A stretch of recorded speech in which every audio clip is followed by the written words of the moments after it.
Sonic always has the good music every time. Anyway, today we're doing more Phoenix Wright. Just boot it up here.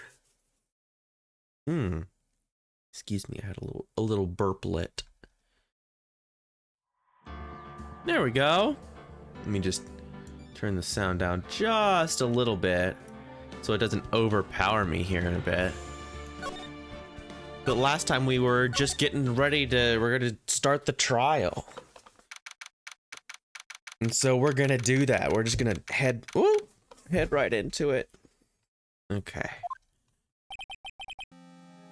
Adrian did it? That's what it looks like. Dude, no way. That woman couldn't do anything like that. In court today, there will be a mountain of evidence that will implicate you.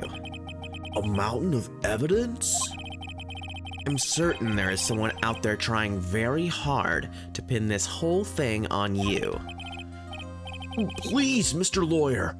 Dude, like I said yesterday, I'm refreshing like a spring breeze, alright? I can't let any sort of scandal ruin that. I understand. Well, it's almost time. Someone is here. Oh, it's Mia is here. Okay. Mia. We must get a complete acquittal today. I know. But I can't focus on Maya's situation right now. Or Pearl's either. No matter what, I have to focus on winning this case by the end of the day. Indeed. Well, let's get going. What? What's that beeping? What's happening? It's him! It's that guy. This is right. Good morning. This is it, Mr. Attorney. The day of the trial. Maya, she's unharmed, right? Well, when I checked on her earlier this morning, she seemed a bit, how shall we say, tired. Don't worry. People don't die that easily. Besides, she really should be concentrating on is winning today's trial. For my sake as well as yours, you must win today's trial. Which is why I sent you a little present this morning. Present? What in the world would you want to give me? You'll figure it out once the trial starts. And even if you don't like my gift, I expect you to graciously accept it and win the day's contest. If you please. Wait! Well, god damn it. Do not make my life more difficult, Mr. Kidnapper. I have no idea what's going on with this guy. I'm very confused. Mr. Lawyer, dude? Who was that? No one. It has nothing to do with you. So forget you heard anything. Dude, did your nose just get longer? Cool it with the anti-Semitic remarks.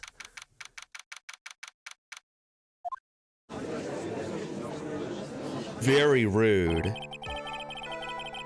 Bringing up nose length. Unbelievable. I would never do such a thing. Court is now in session for the trial of Matt Ungard. Are the prosecution and defense ready? The defense is ready, Your Honor. I say, Mr. Wright, what happened to Miss Von Karma? I don't know, Your Honor. Why are you getting mad at me? Your Honor! Please be quiet, bailiff. Court is in session. If you must tell me something, please keep it brief. Now then, what is it? Prosecutor Von Karma has... This morning, Ms. Von Karma was shot by an unknown gunman. Damn! He just shot her. Incredible. What a hero. What? Shot? Somehow, I think this is the present that man was talking about. Yeah, I figured.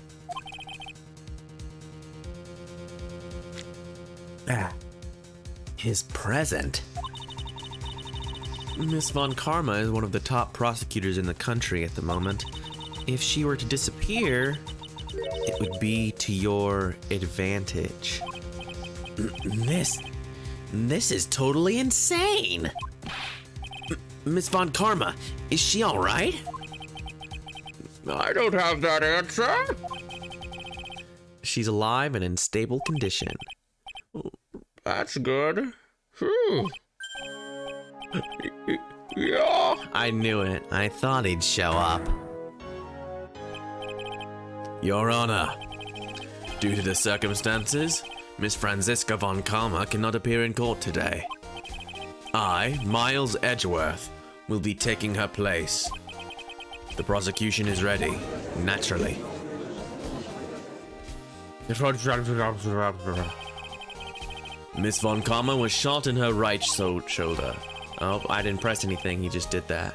Luckily, I have looked this case over and am familiar with the details. The prosecution seeks to prove the guilt of Mr. Matt Ungard. The court acknowledges the prosecution. Right. I finally found the answer I was struggling for on my long journey this past year. By the time this case comes to an end, you too will know the answer. Now then, the prosecution would like to call its first witness. Please bring Detective Gumshoe to the witness stand.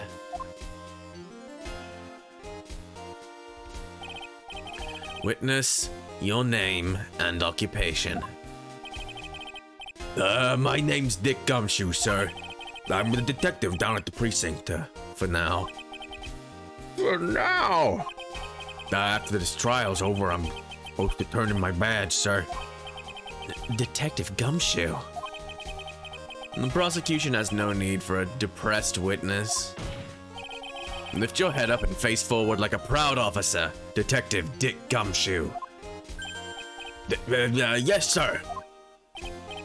Now, let's have your testimony. If we want to explore the various facets of this case, we must start with that. Get ready, Phoenix. This is gonna be one very rough fight. Yeah, it would have to be with Edgeworth as my opponent. The answer he was struggling for. Interesting. Show me this answer you finally found, Edgeworth. All right. This murder happened after the Hero of Heroes Awards ceremony, sir. The victim, Juan Carita, was found dead in his hotel room. After looking into the cause of death, we believe he was definitely murdered, sir. At first, we thought there was something suspicious about the empty guitar case. However, we later found out that the guitar case had nothing to do with the murder.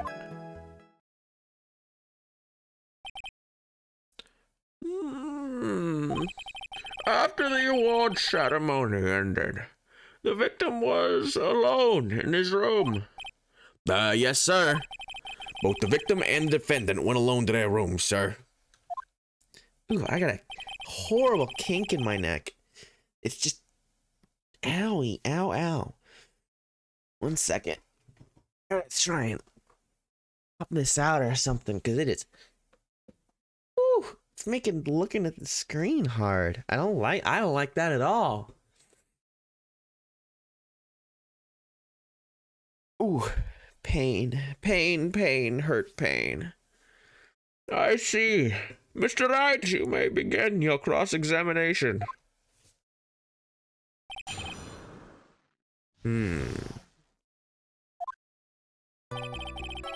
This murder happened after... Yep, right.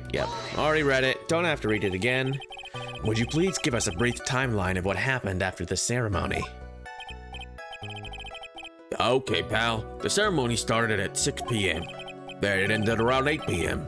And then there was a short break. The special post-ceremony show was supposed to start in the lobby 30 minutes later. And that's when the victim's body was found, correct?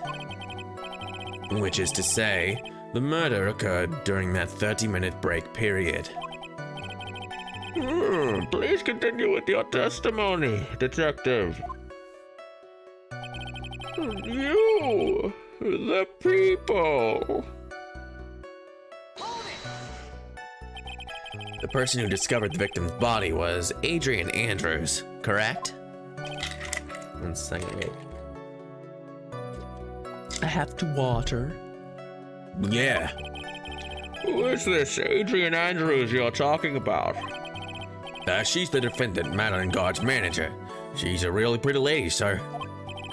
Ah, so she's a pretty lady.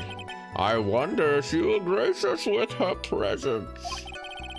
When the post-ceremony show was about to start, she went to get Mr. Ungard. After visiting his room, she next went to the victim's room to get him for the show, sir. I see.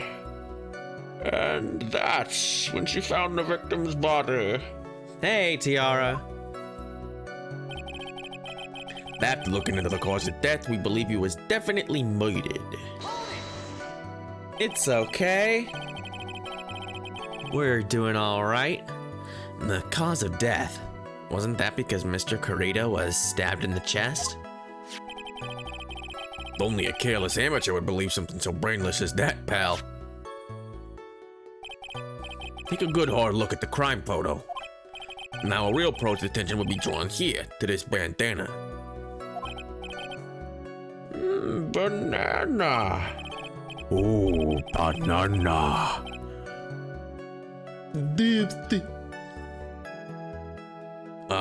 His bandana, sir. The thing is wrapped tightly around his neck, sir. Ah, yes, I see.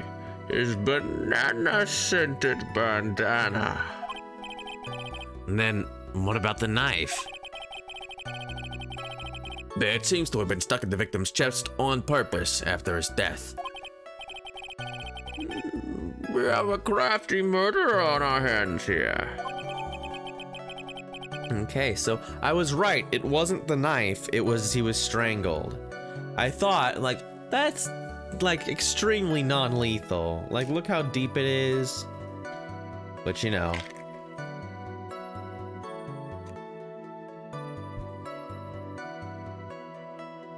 Time of death was 8:15. Strangled with a scarf and then stabbed with a knife. At first we thought there was something suspicious about the empty guitar case. And why did you think that?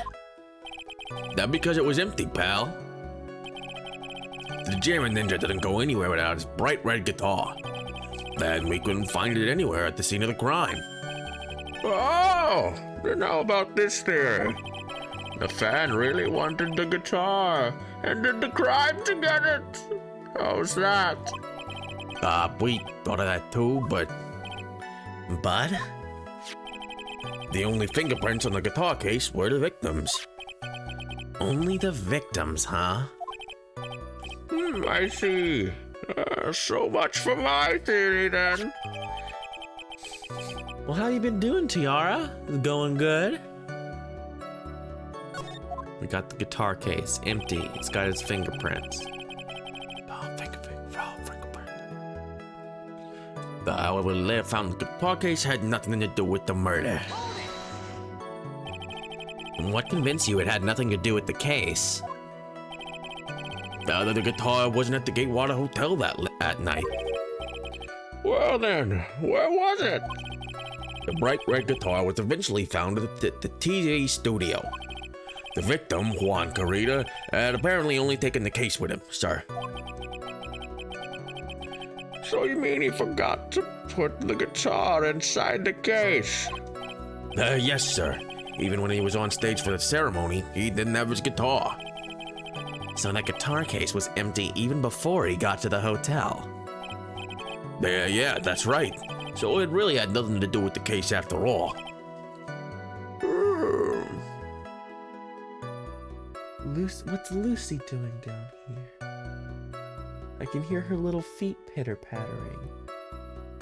Her little feet on the wooden floor. Lucy, what are you doing? Like walking around. What a goofball. 1 second. I'm gonna make sure Lucy's doing okay. Lucy, what are you doing? Lucy, what's up?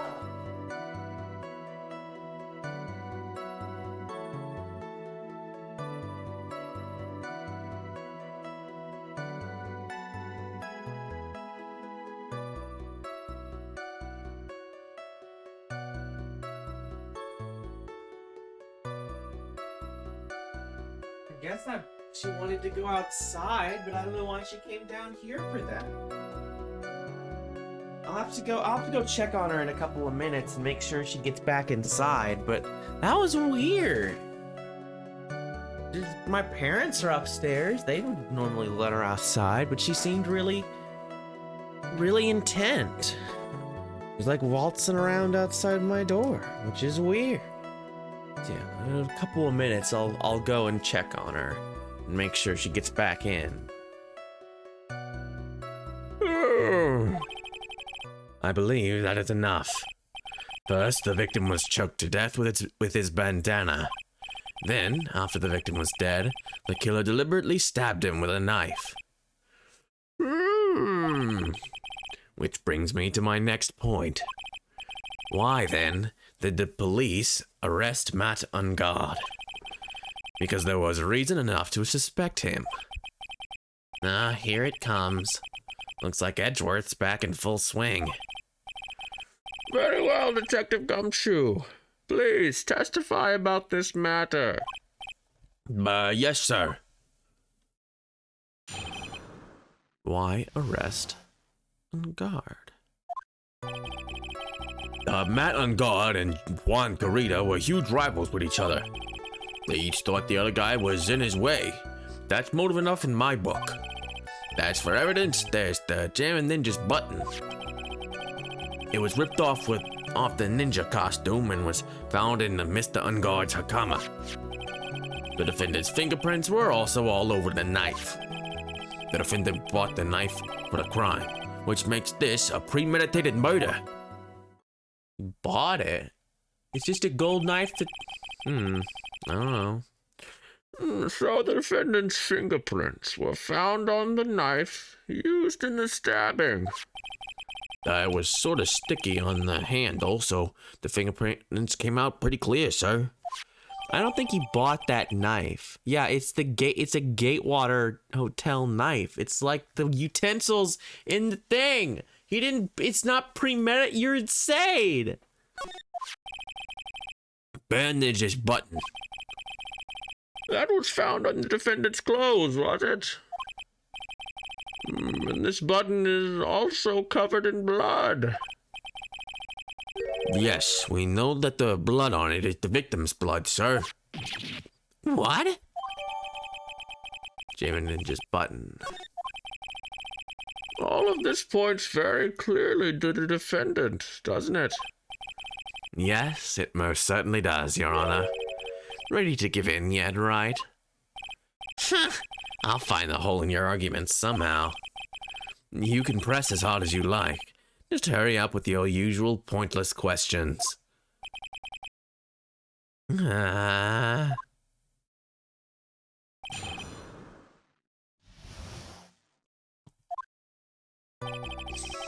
Ungard and Juan Garita were rivals. Okay, before we start doing this, I gotta go check on Lucy. Make sure she's good. Gotta make sure she gets back inside.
Guess she just wanted me to take her out. I don't know why.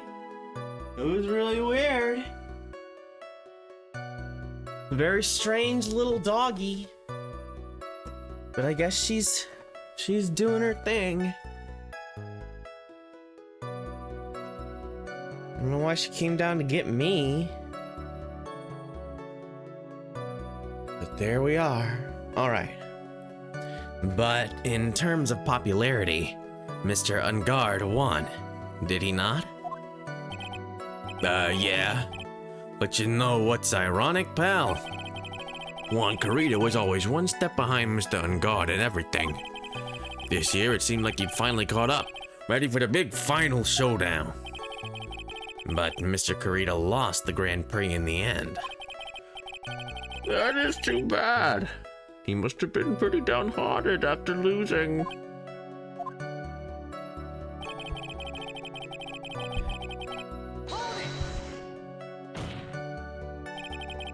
Wait just 1 second here. Mr. Ungard was beating Mr. Corrida in the popularity polls. Well, yeah, I guess, but... Which means that in the defendant's eyes, the victim was not a rival at all.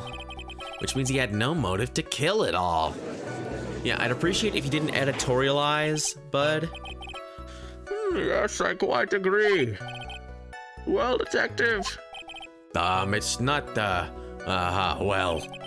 I guess if you put it that way, then yeah, the defendant would have had no motive. Detective, I'm beginning to see why you were fired. No, not you too, Mr. Edgeworth, sir. That's, I look forward to your pension negotiations.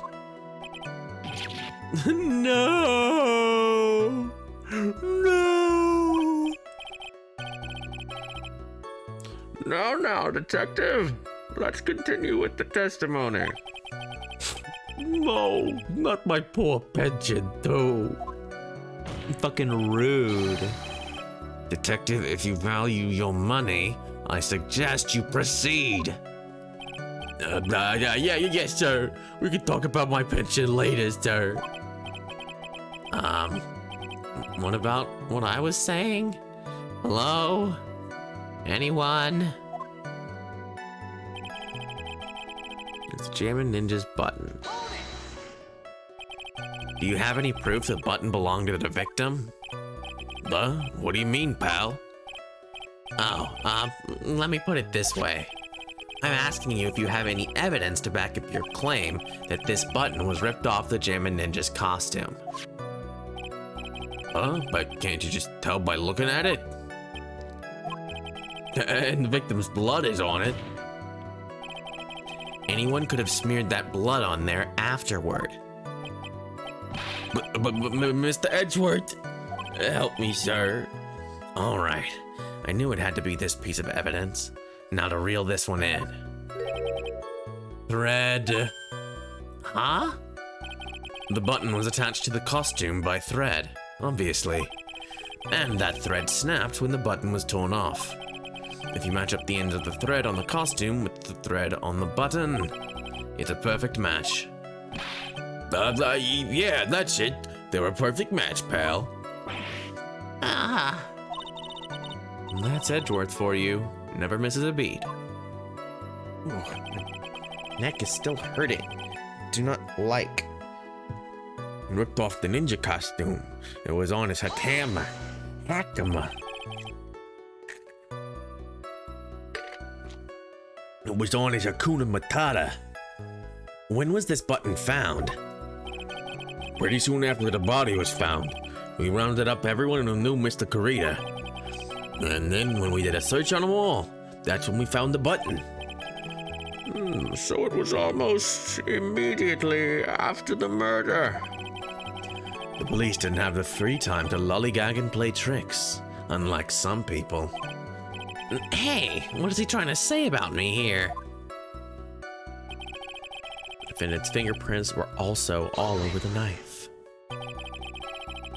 How were the fingerprints arranged on the knife?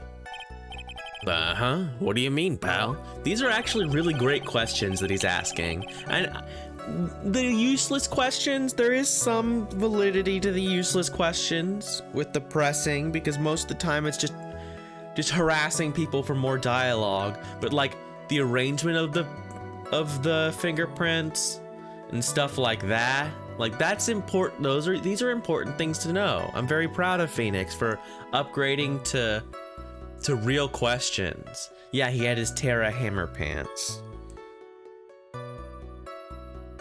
By examining the fingerprints, you can determine how the defendant held the knife. For example, did he hold it normally or overhand? Oh, is that what you meant? Well, we didn't actually think of that. I can't believe the bumbling of this department. Hopeless. Were you paying attention to the testimony, right? The defendant's fingerprints were all over the knife. There's no way to determine how the knife was held at the moment of the murder. So, is the defendant the owner of this knife then?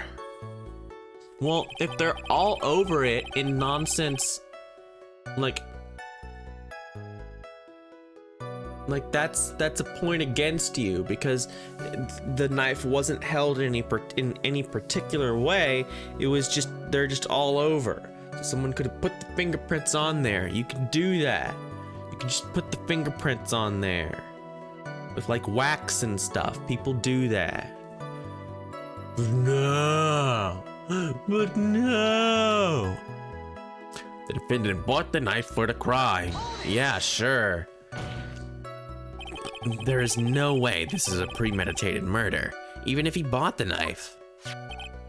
Sorry, pal. This isn't some pocket knife. It doesn't fold, so it's not great for walking around with either. Well, this is not good. If the prosecution can prove it was a premeditated murder, we're done for. Phoenix. Yes? There's something very interesting about what the detective said just now. Think carefully before it's too late. A button covered in the victim's blood, and a knife with Unguard's fingerprints. Be grateful. If the judge were more rash, he would have already pounded his gable in closing. We're still in a world of trouble. Well, before any battle, you must find your enemy's weakness. So, let's find the weakness in this testimony, no matter how small it may be. Okay, Phoenix? Yeah. So it's clearly not like, it's the dumbest thing I've ever heard. Look at it. Wait a second. What? So the basis of your argument that this was a premeditated murder is simply that my client bought a knife beforehand? That's right, pal. The defendant did not buy this knife. Huh? Take a good look at the handle of this knife, and you'll see what I'm talking about. Huh? It has a Gatewater seal set into the handle. Gatewater? I think I've heard that name somewhere before. That's the name of the hotel. The Gatewater Hotel. Uh-oh. The murder knife was actually property of the hotel, which means this murder was not premeditated. I mean, plus he stabbed him after he strangled him, so that doesn't matter. That's stupid. Yes, that is very true. This is a very big... What is it, Mr. Edgeworth? I'm sorry, but the defense is simply too careless. What?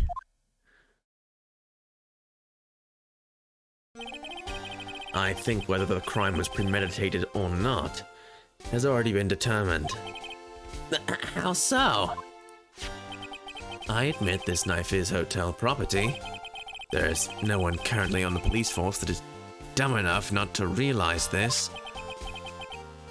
But I didn't... Oh.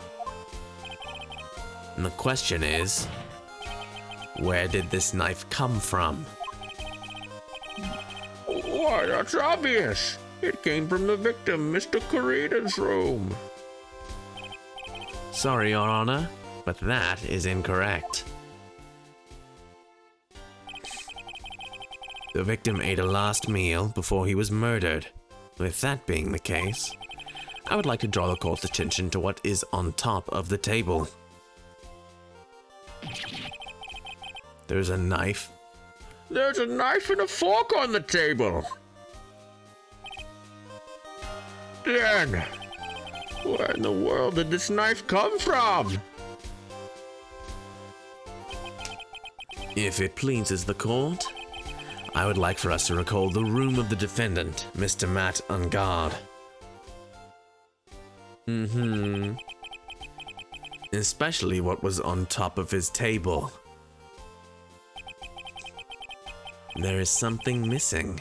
Perhaps it is a single knife? We investigated the leftover dishes for fingerprints. While we were investigating, we came to the conclusion that Mr. Matt Ungard's knife was missing. Mr. Ungard had gone to the victim's room with the knife he had used during dinner. Why would he carry a knife on a visit? To kill, of course. And with that, I believe the prosecution has proven this was a premeditated murder. Yeah, but what about the extra glass? Amazing, Mr. Edgeworth. Absolutely brilliant. A brilliantly clear deduction. It seems like Edgeworth had this plan from the very beginning. And this must be one of those traps, and I just walked headlong into it. A murder weapon with fingerprints and a button from the victim's costume. There is quite a sizable amount of evidence here. I can safely say that any further deliberation is a waste of Your Honor's time. Although, I wouldn't mind if the defense were to present evidence not yet shown to the court. Evidence not yet shown? He means evidence the court hasn't seen yet. In other words, new evidence. What does the defense have to say about this, Mr. Wright?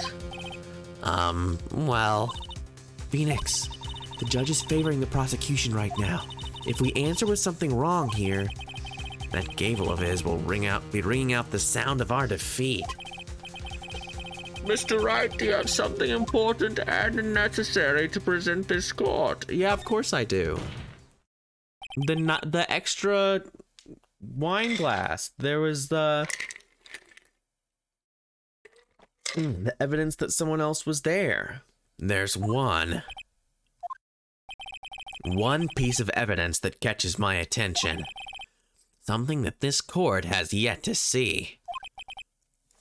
Mr. Wright, I will say this one more time. I do not feel this trial needs to continue at all.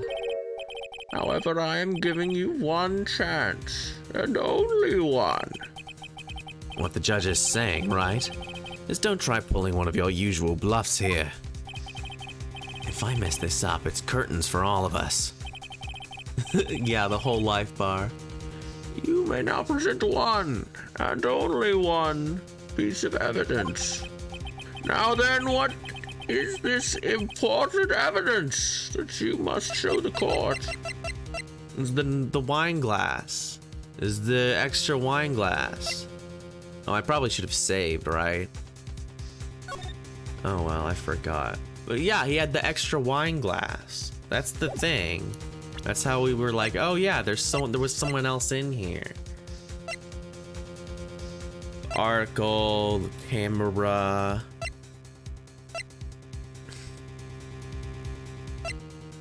Transceiver. Yeah, it's this. I feel pretty confident about this one. This is a wine glass, is it not? Please look at the photo of the crime scene one more time. The scene is a mess because of the victim's struggle against his assailant. The vase was broken, his makeup is all over the floor, These were all things that were, at some point, sitting on top of the dresser. Well, yes, I see your point. However, this glass that is sitting on top of the dresser is mysteriously untouched. The only thing that had not fallen over along with everything else is that wine glass. Or this wine glass, excuse me. This piece of evidence is more than strange enough to warrant further consideration. Well, what do you all have to say? Oh, well, yes. It is a little peculiar. Yes, isn't it? I thought it was. You can stop looking at me with those puppy dog eyes of yours now. Mr. Edgeworth! What is it, Your Honor? Your opinion.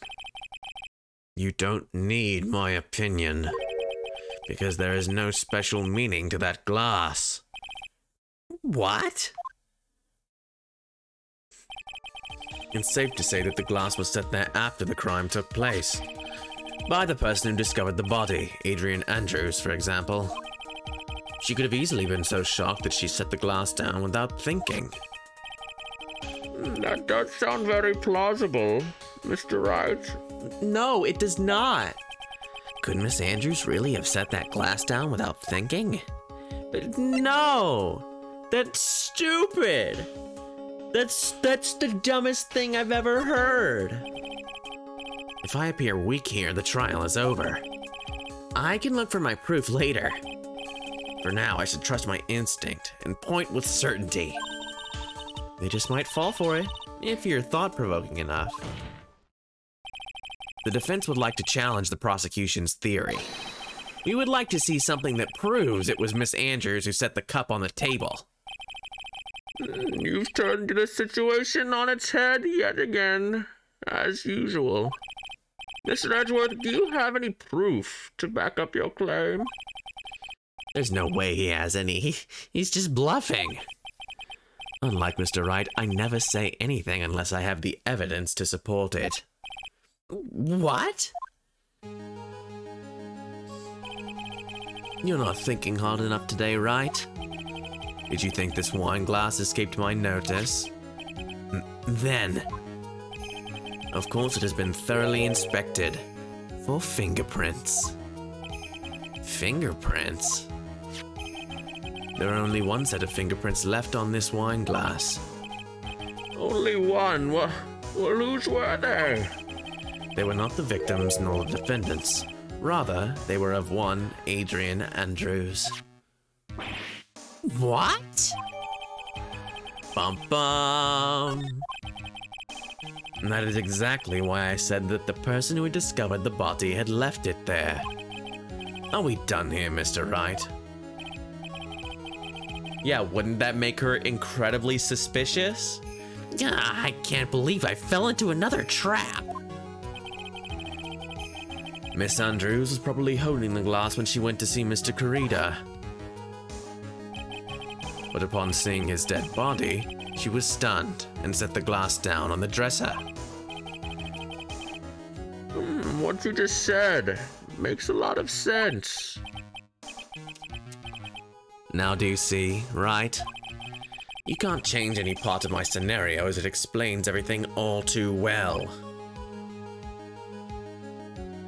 Yeah, like think about the layout of the room. She opens the door, right? And she can see over there that it's him, right? She can see from the door that he's dead. She goes over and she carefully sets the wine glass down, steps over all the broken shit around the guitar, sets the glass down on the dresser behind the dead body,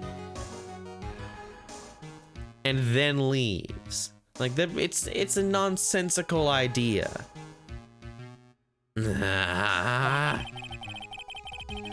thought long and hard this past year about what it means to be a prosecutor.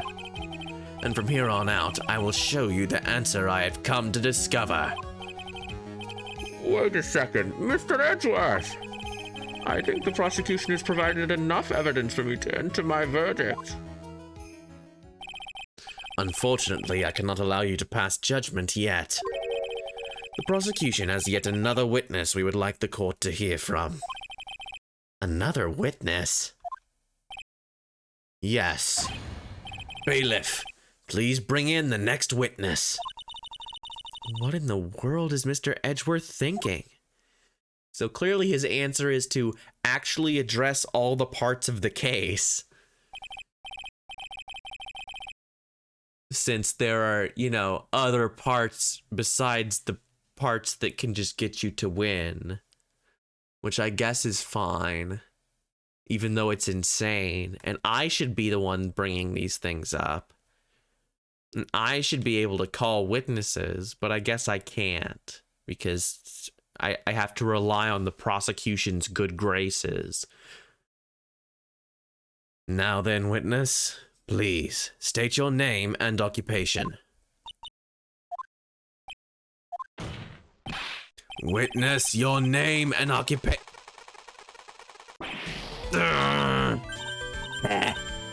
G-O-T-C-H-A.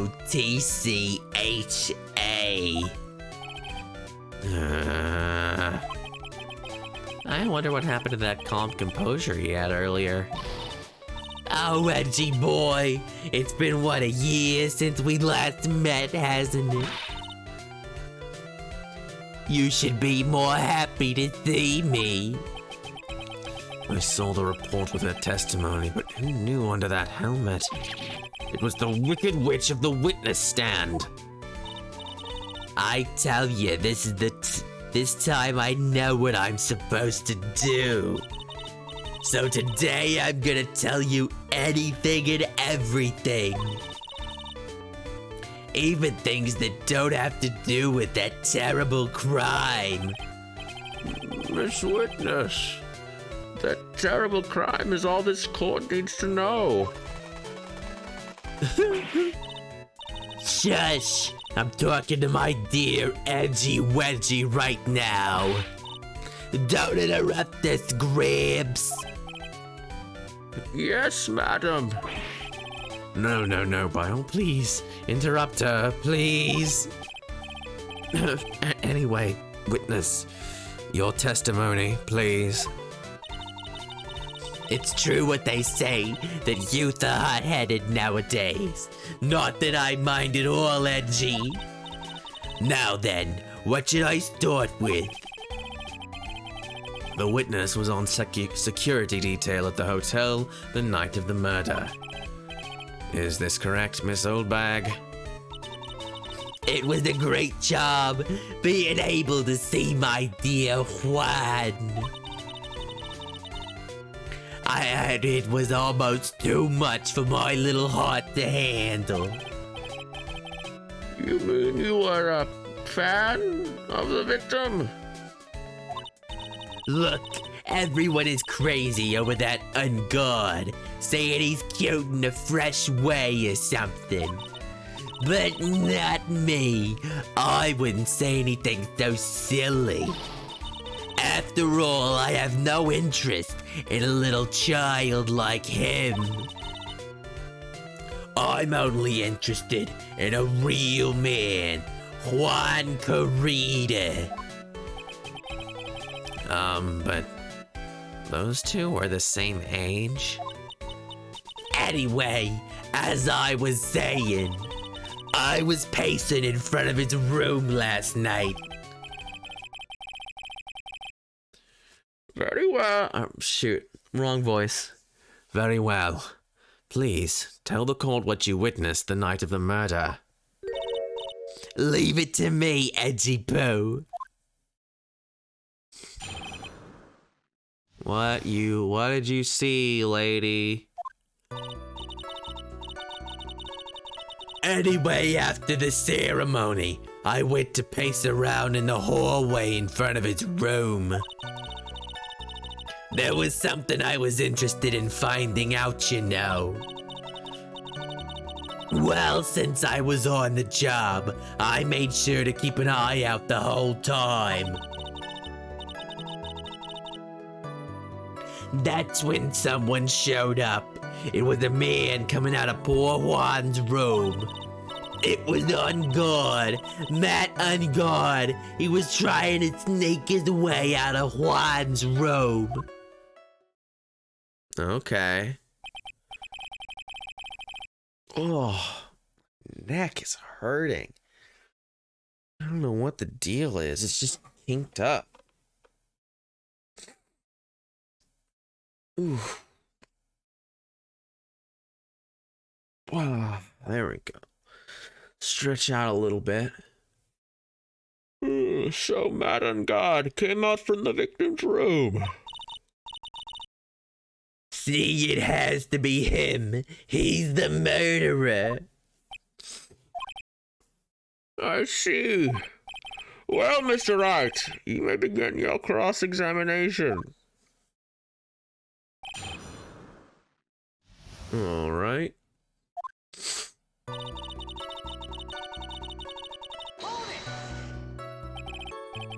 Miss Oldbag, what was your post on that night? Post on that night. Alright, I was thinking like posting. But that's not what we're talking about. The lobby. I was supposed to help set up the stage for that trifling show. But I refused to help.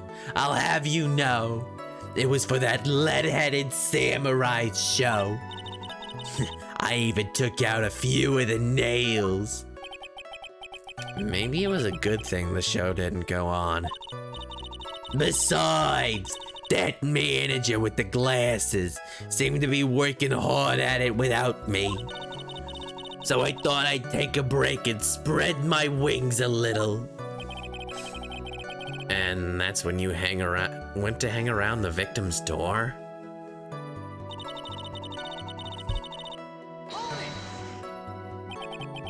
Something you were interested in? And just what was that?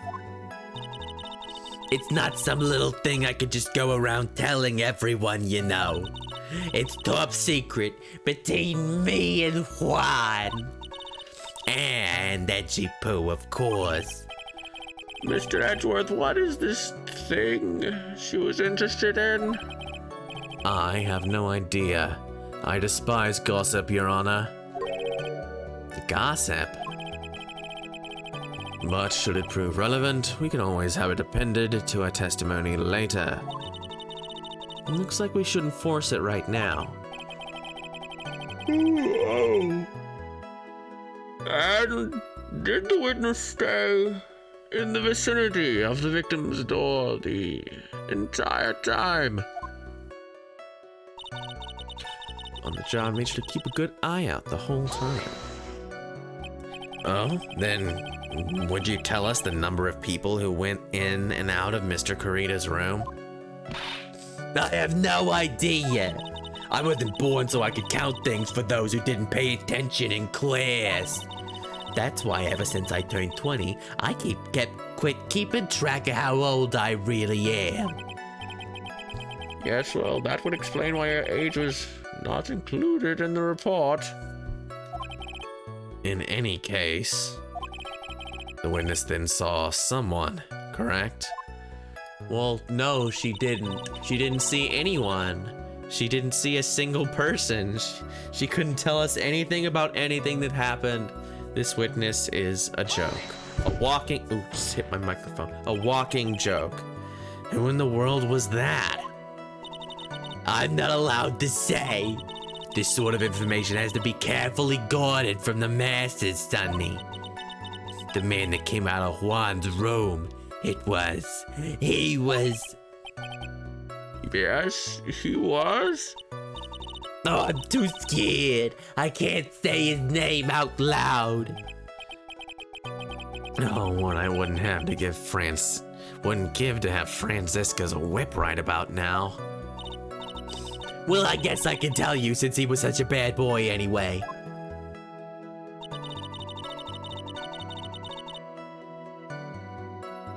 Oh, I just had a big sneeze. Oh, yeah. Oh, sorry. Oh, it's a really big sneeze.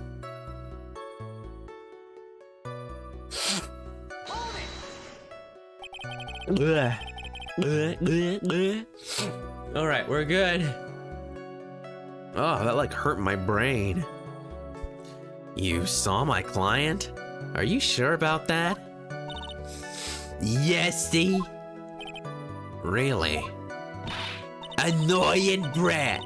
When I say I saw someone, I saw that person. Why do I get a sense of deja vu? Maybe to avoid a repeat of last year, I should delve into this a bit further. What was he wearing? I have a feeling that this is a bit of a repeat. Please tell the court about the man's clothes in more detail. What a troublesome man you are. Really, as if something like that matters. But it does. Now what was it? Oh yes, it was that thing. What thing? That gaudy thing he's always wearing. That racing jacket. Ah, he was wearing that at the detention center too. That thing's meant for nothing but seducing women out of their pantaloons. Men. Right. So, Mr. Wright, was this testimony just now important or relevant in any way? Well, he wasn't wearing a hakama. He wasn't wearing a big fucking outfit. He was just wearing his normal stupid jacket. That's stupid. Of course it was important, Your Honor. Then perhaps you would like to point out what part of that testimony was important. Don't you see it, Edgeworth? Your Honor, I request what the witness said about the jacket to be appended to her testimony. I don't quite see where you're going with this, but all right, witness, please. Well, I don't like to badmouth anyone without reason, but if I must. He was wearing his flashy racing jacket. Honestly, it's all just for show. Are you sure the defendant was wearing a racing jacket? What do you think? It's not like I've seen him in anything other than that horrible thing. I'm sure he was wearing it. She's so sure of herself that it's to the point of self-absorption.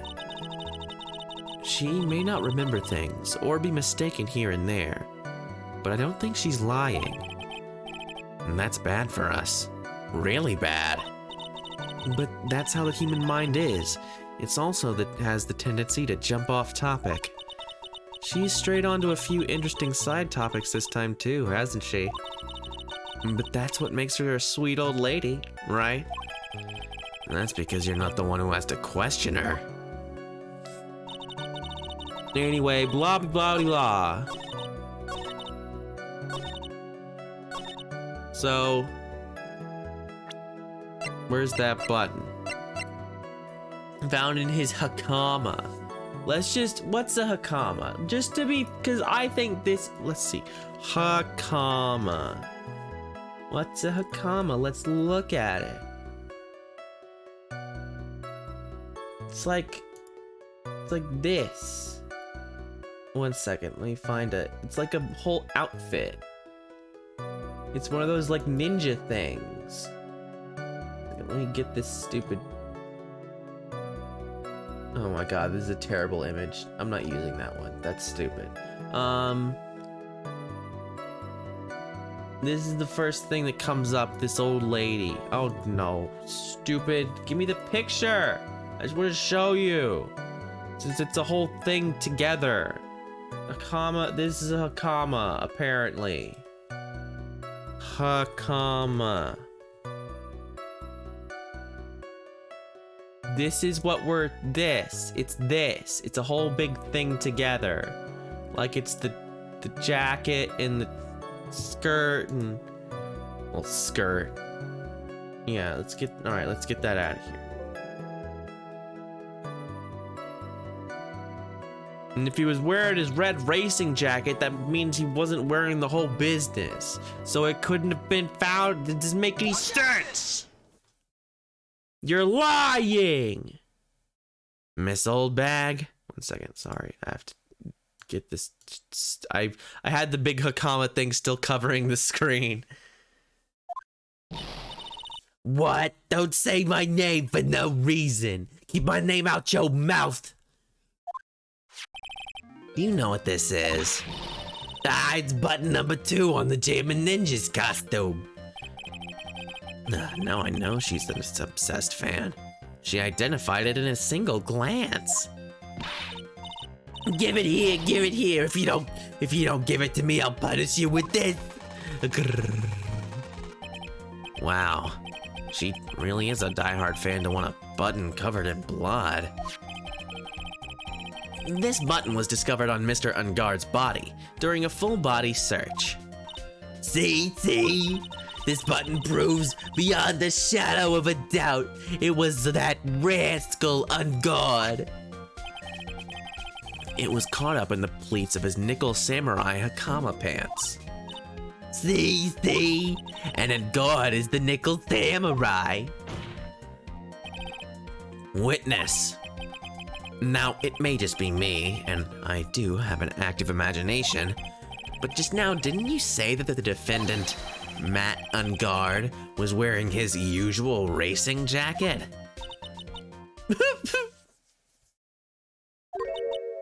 I'm so sorry. Sorry that you judge people based on what they wear. If I wore the trendiest dress, then instead I put up ridiculous, the outfit is hideous, tape recorder stuck on my chest, it's heavy, with the CDs, I'm keeping the dream alive, smile on my face, look in the mirror, your clothes is a documentary on curling, he's got style, blam! Now hold your tongue still there for 1 second. So what you say I saw in actuality was not Mr. Ungard the man, but Mr. Ungard the nickel samurai? But when you think about it, She's like still talking. they're really one and the same anyway. Miss Oldbag, this is a very important point we're talking about. Edgy Poo, do you think so too? Well, it might be something worth considering. Just say it's important and agree with me for a change. Yes, she's just as dumb. No character growth. Witness, think carefully and try to remember as much as you can before you testify. All right, if you insist. I should be the one sighing, not you. Who I saw? Well, who'd you see? Ungard. Yes, now I remember. The Nickel Samurai, that's right. It was the Nickel Samurai I saw. Yes, it would have been convenient for him to wear his costume during the murder. He had to go to that post-ceremony stage show right after the crime, you know. So he must have worn that Nickel Samurai costume when he was stabbing poor Juan. I knew it. I knew you'd say he was inside that costume. What? Did you think there could have been someone else inside that costume? Don't be a bad little boy thinking such rude things. I might be lying to get someone killed, but at least I'm not rude. Yeah, how would he have fingerprints in those gloves and the big metal arm? It doesn't... But the possibility does exist. Youngins today, I told you there was no way it was anyone else. How do you know that? Because I said so, and what I say is the truth. At least she's just as delightful a witness as she was a year ago. Mr. Wright, you may cross-examine the witness. Who did I saw?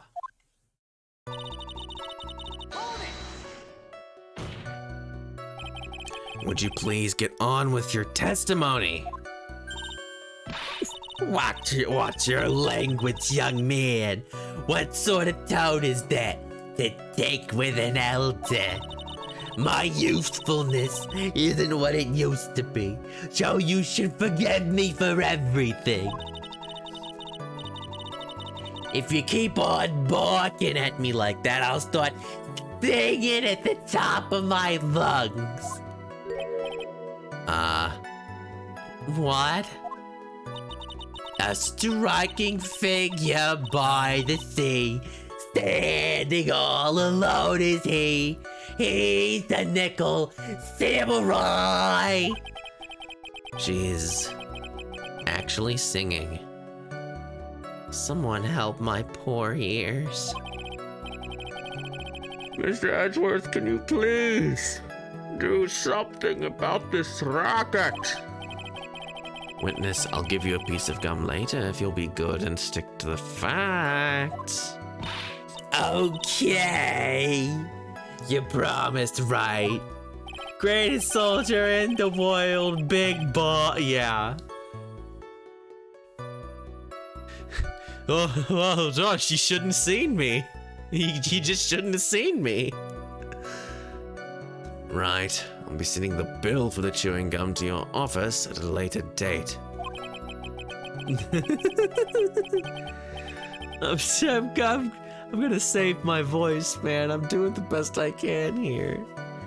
Remind me to send you a thank you note later, too, Edgeworth, old chum. The Nickel Samurai.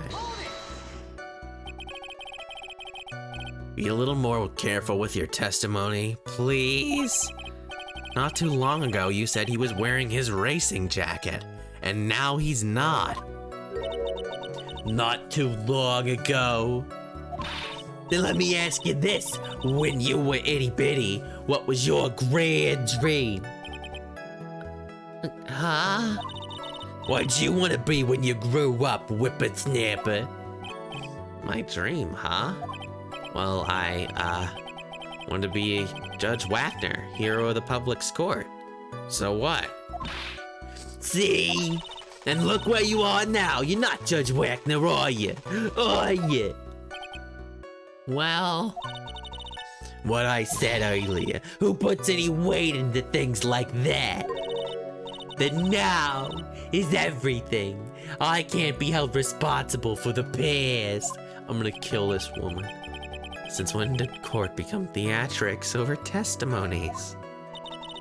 All that matters is that man inside that was inside that costume. Isn't that enough? Oh, I got an achievement for that. Judge Wagner. Okay.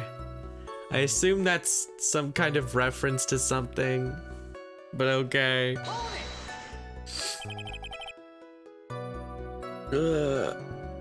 Ooh, 1 second. I gotta go get more water. This is tough, boys and girls.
Alright. I'm saved.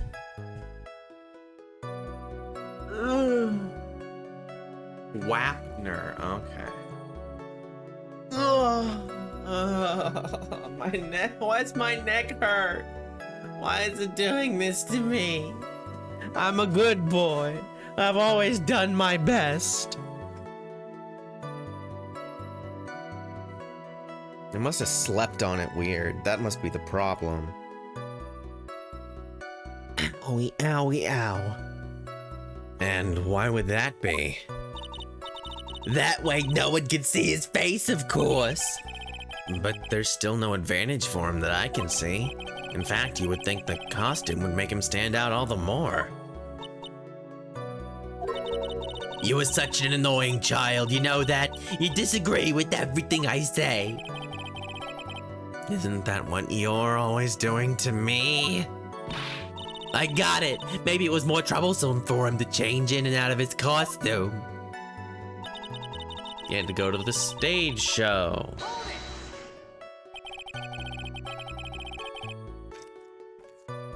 Ah. Blah, blah, blah, blah, blah. But like, ooh, yeah, get my voice all over the place. Ah. Stupid old bag. Continuing to talk. Was there anyone else scheduled to appear at the post-ceremony show? Well, all the contestants were supposed to go on stage in a friendly gesture thing. And that included the Jammin' Ninja? Of course it included him. That's why when a guard came out of Dear Juan's room, I didn't give it a second thought. I see. Well, anyway, Must have worn the samurai costume. So let me ask you one last time. The person you saw, it really was the Nickel Samurai? as showy as ever. Haven't I been saying that from the very beginning? Can I throw in the towel yet? You don't need to think too hard on this one. Huh? There's a contradiction in her testimony, and it's sitting in plain sight. The question is what that contradiction means for us. Well, I have to figure out what you're talking about first. But okay.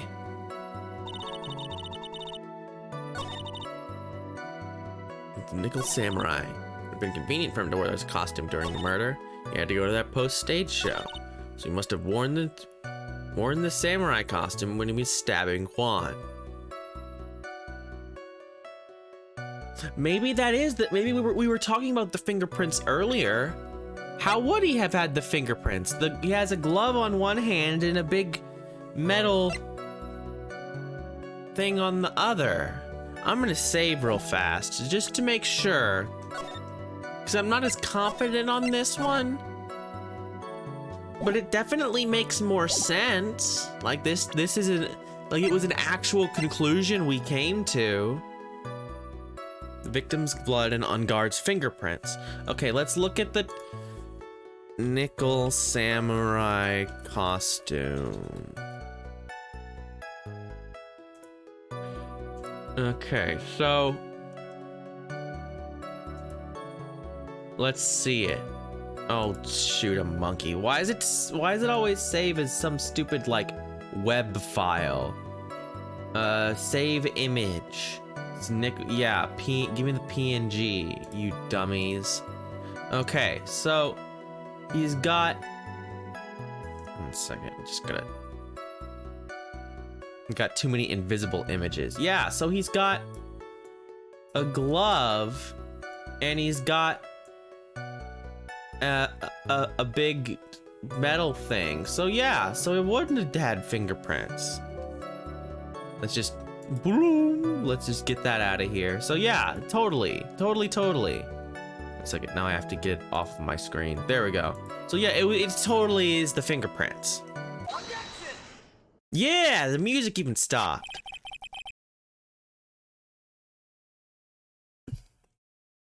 Please, take a look at this.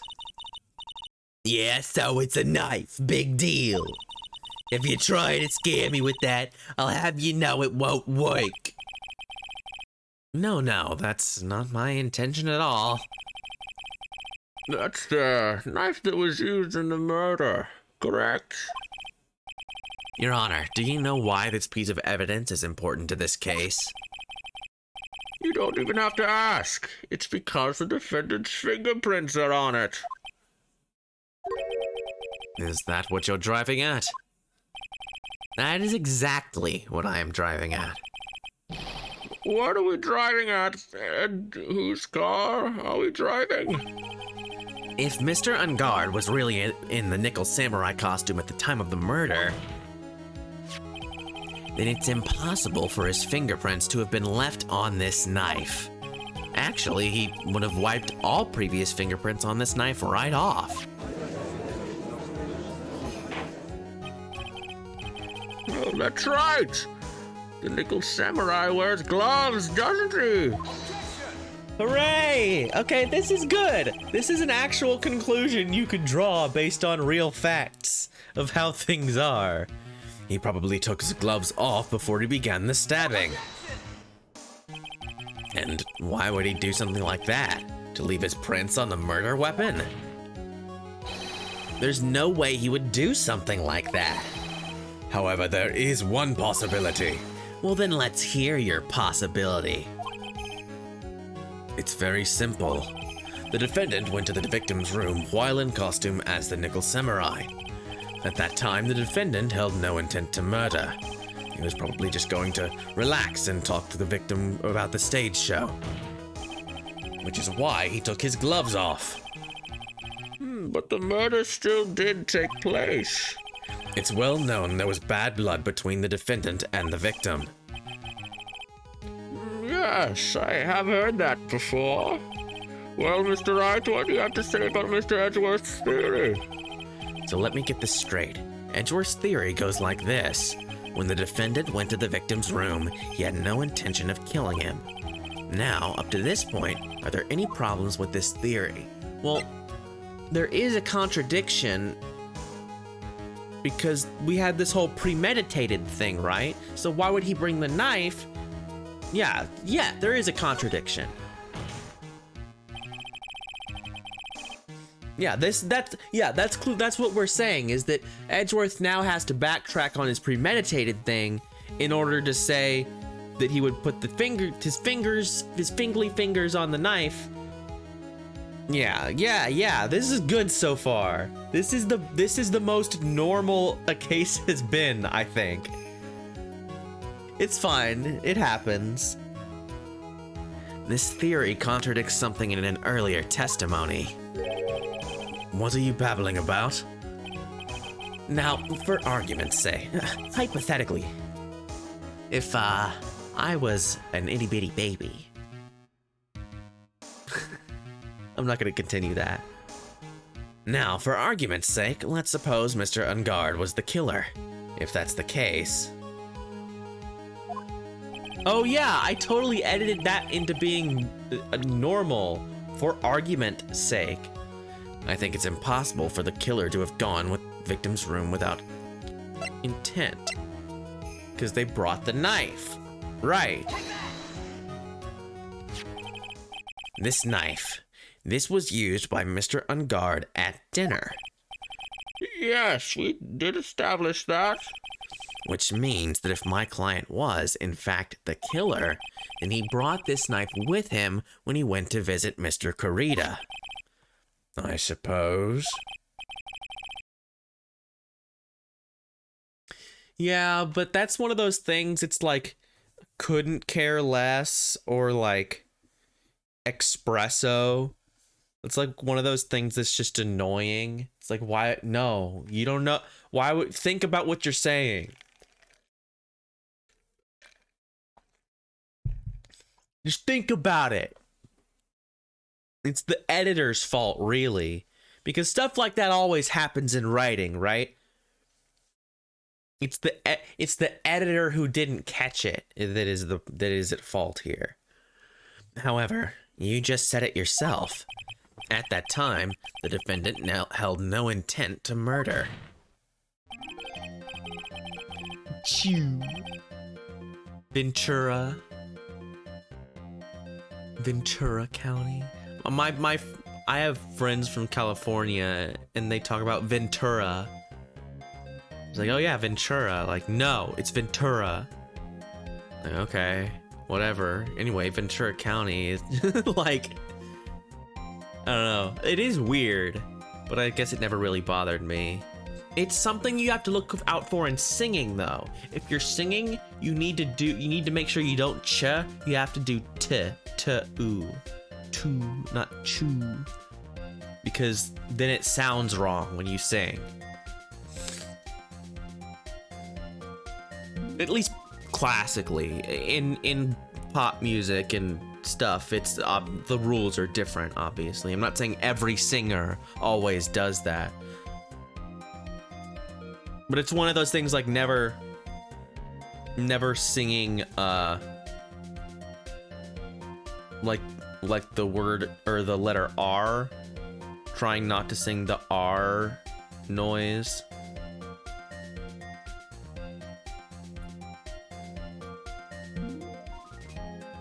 So you just ah. But it's just one of those things. Well, yeah, like I said, not in pop music, obviously it's different. They ch all the time. Anyway, not important. If that were true, then why would he bring a knife? He wouldn't, would he? Nah. Which means, Mr. Edgeworth, your theory was flawed from supposition 1.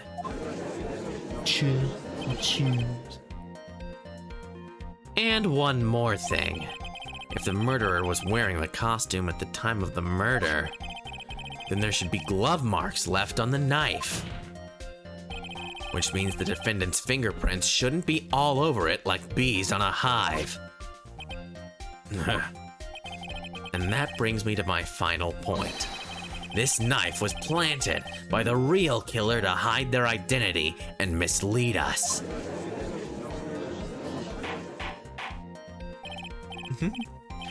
Order! I say! Order in the court!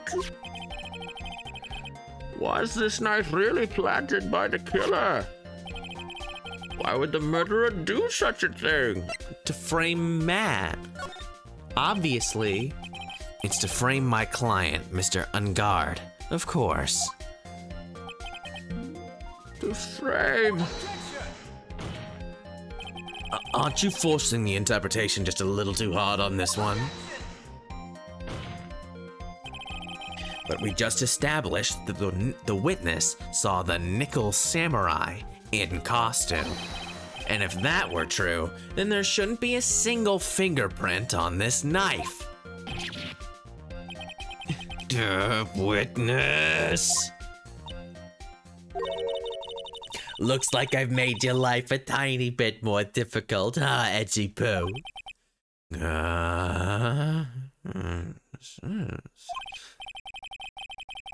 Witness, did you or did you not really see the Nickel Samurai?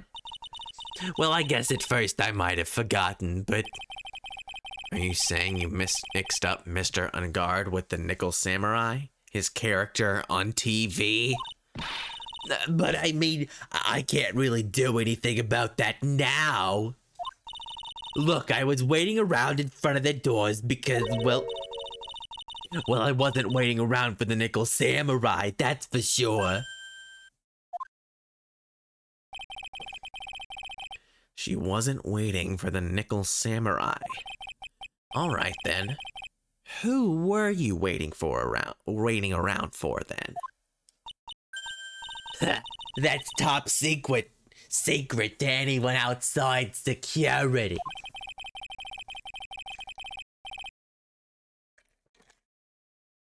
It's like poetry, sort of. They rhyme. I have a feeling you were waiting for Mr. Juan Gurita. Am I correct, witness? The way you think. You are a sad amateur with a terrible case of nearsightedness. God, I thought she would be going away. But I still have to. Amateur? Me? What am I an amateur of? So Old Bag was waiting around in front of the victim's room, but it doesn't sound like she was waiting to catch a glimpse of Mr. Kurita. Maybe Phoenix, maybe the Old Bag was waiting around for that person. If it's who I think Mia's hinting at, it's certainly possible. Miss Old Bag, you were waiting for this person to come out of the victim's room, weren't you? It's gotta be, the lady, 'cause of gossip. It's a gossip woman. Who is this person? This is Adrian Andrews, Mr. Ungard's manager. But why would the defendant's manager be in the victim's room? It seems that this is the latest rumor in circulation, Your Honor. Oh, this is... Well, this is... Oh, I see. The judge seems to be really into the article, if it can be called such a thing. Then this manager with the initials AA. Are you trying to say it's... Adrian Andrews, without a doubt the witness, thought so as well. Looks like you found me out. Well, that's fine. I can throw away this whole sworn to confidentiality stuff then. Witness, what in the world are you? Watch out, Phoenix. I've got a bad feeling about this. A very bad feeling. I got some information. Some very secret information from a certain source. Vine source. So that's why I was doing my own little investigation. In secret, of course. But what for? Oh, just for myself. Personal reasons and all that. Well, Mr. Edgeworth, how will you proceed from here? I really don't want to do this. However, I simply cannot let this point slide. I see. Very well then, witness. Please testify about this secret information. Get ready. This is gonna take the wind out of you youngins. I'm sure we're all capable of handling this. Really, it's not like we're 10 years old.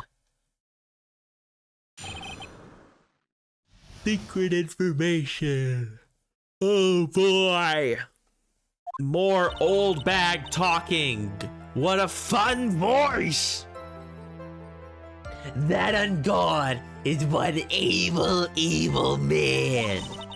He thought he could ruin poor Juan by causing a huge scandal. I mean, it is fun to do. But, I mean, after a while, I wish someone else would start talking. So to do that, he sent his own manager to get in close with Juan. I cannot condone such dirty tricks, so I took action.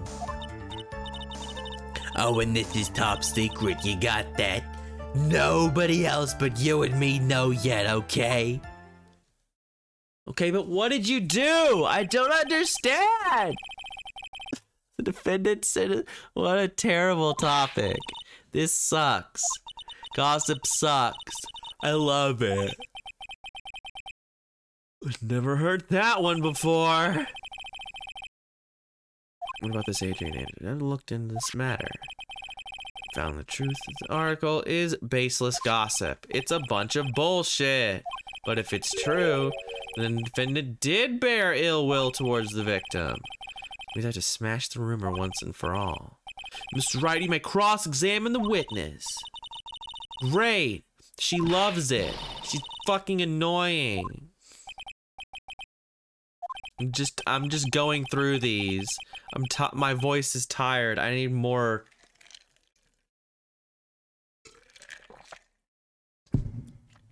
I'm glad I stopped where I did. I think Phoenix, it's time to fire up the afterburners and hit the highway to the danger zone.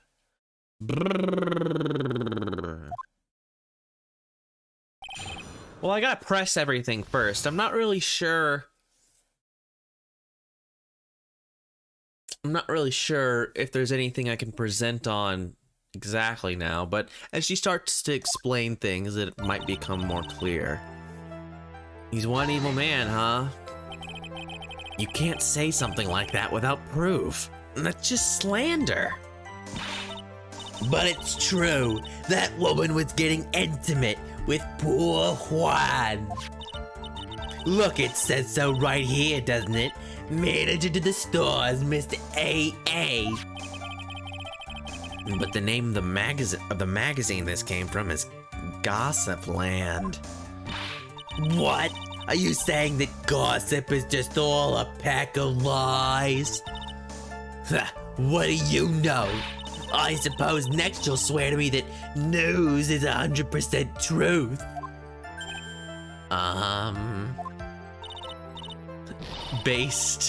Based old bag. Honestly, Sonny, you can't discriminate between the news and gossip. Yes, discrimination is bad, Mr. Wright. Discriminate? When did I do something like that? Based old bag says fake news media. Anyway, and God will never get me to stay touchy.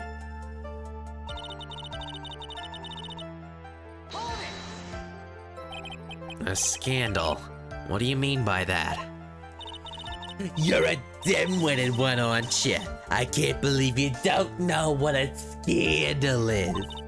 Honestly, what are they teaching kids in middle school these days?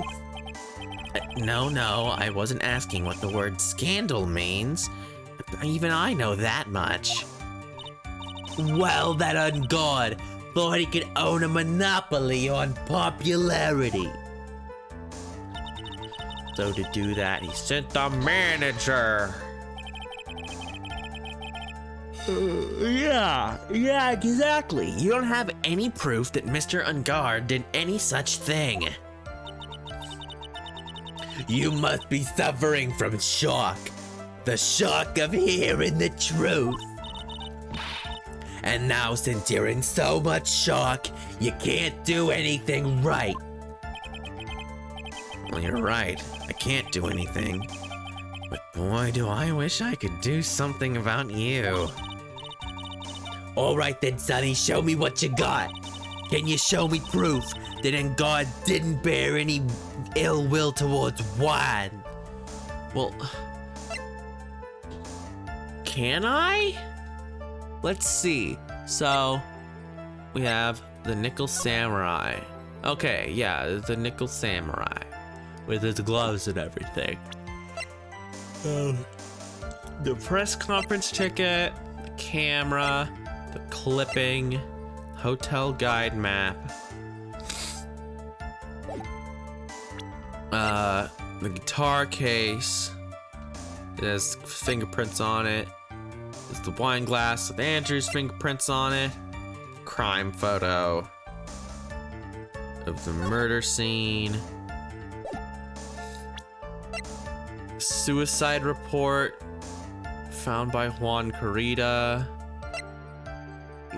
Andrews attempted suicide, autopsy report, and the knife and the button. So no, we don't have any. I don't think we have anything right now. I don't have anything to offer. See? Just as I thought.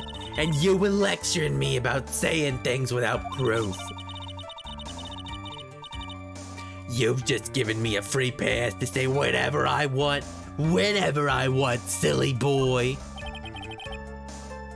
Me and my big mouth.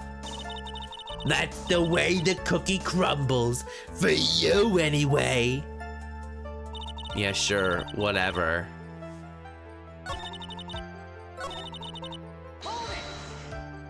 Anyway, moving on.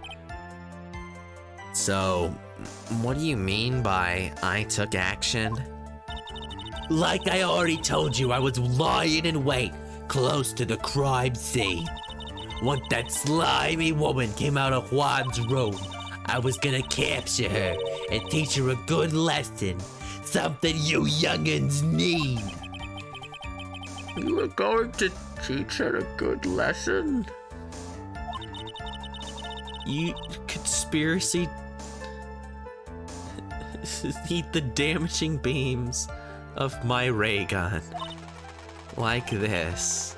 No, stop! Oh no! Well, it was too bad the woman didn't come through the door last night. Wait, but she... Well, it's a sort of intention to harm. She said she was gonna point the laser gun at her. But this is definitely conspiracy. It feels like conspiracy to commit murder or assault. Like, it's a little stalkery. Definitely stalking. But, well, I guess I can do this too. Wait. What? I'm a busy woman. Tea time with the kids is over. Secret information that no one else knows yet? If that's true, then how do you know this secret information? Well, that's because I'm a pro. Yes, that's it. It's a secret. Even if you drilled a hole into my brain, you'll never find out. How in the world did that old bag get such a secret piece of information?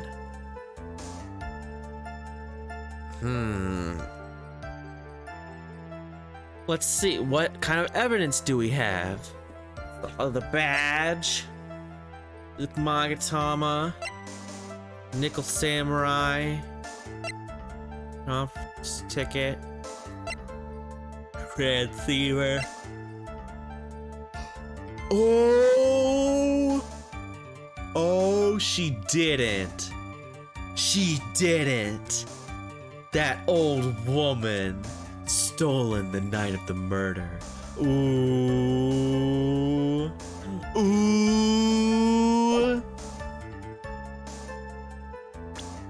I'm gonna save just to be sure, because I'm not exactly sure, but so no one else is supposed to know this secret information, correct? If that's true, then why do you know it, Miss Oldbag? Why are you looking at me like that? Stop that! Witness! I hate to say it, but this is how you came to acquire your secret info, isn't it? The investigative photographer, Lotta Hart. Oh yes, I remember something. I remember that mischievous girl. She reported that she had lost a certain note she had written to herself. She reported such a thing. On that piece of paper, she had written down some of her impressions about the relationship between the victim and Miss Andrews. What? Outrageous ideas, you say? No. I said impressions. Then everything written on this paper is completely meaningless? Ah, that's it. That's the note.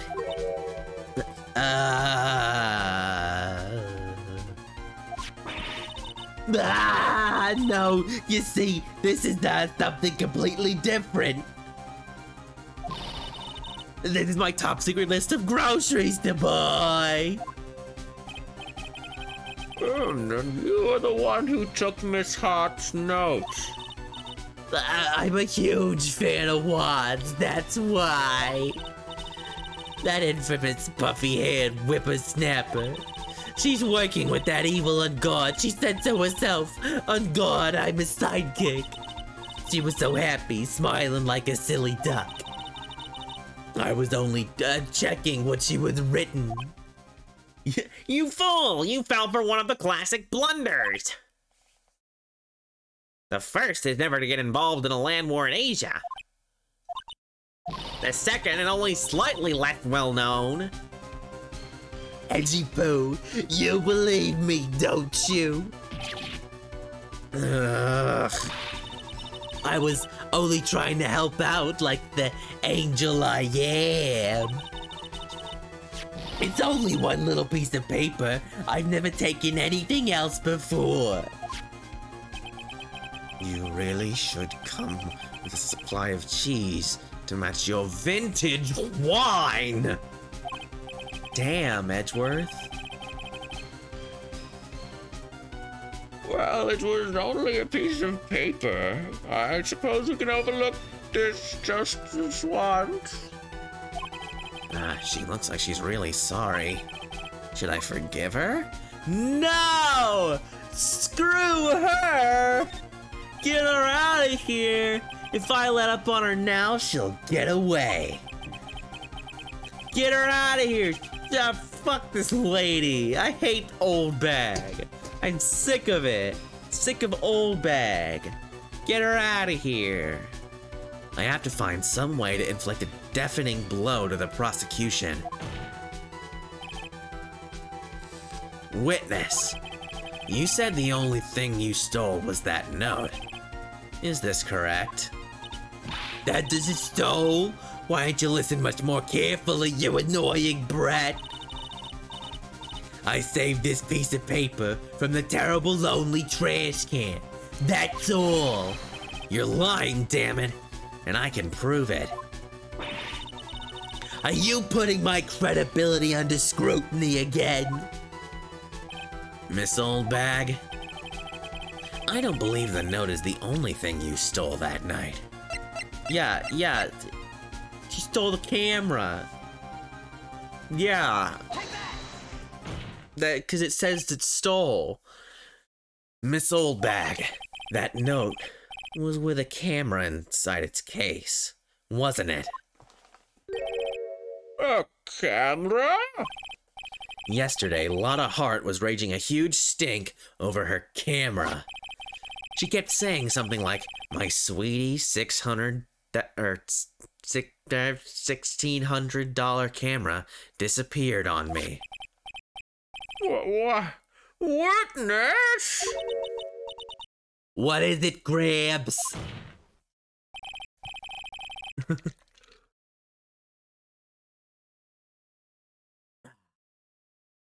If you have the note, then it is only logical that you have the camera too.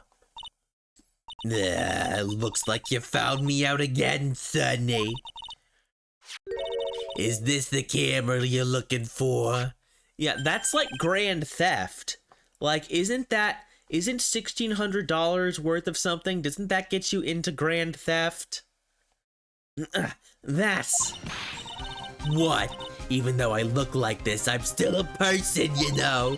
I still eat meals like you. I fall in love and borrow things from people. I think your definition of borrow is a little off. I saw that woman's business card, and that's what I noticed. It said Slimebag celebrity photographer extraordinaire. When I saw that, I knew what sort of pictures she had taken. I'm a professional security guard. It's my business to know these things.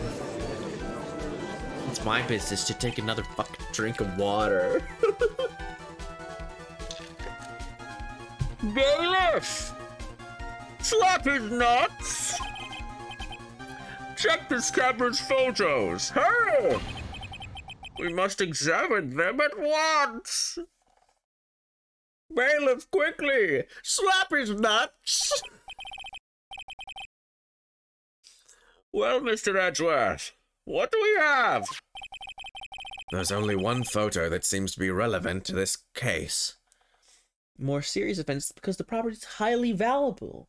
Whereas $500. There you go.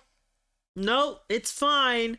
Nope, that's correct. I figured it was at least $1,000. I thought that $500 was it.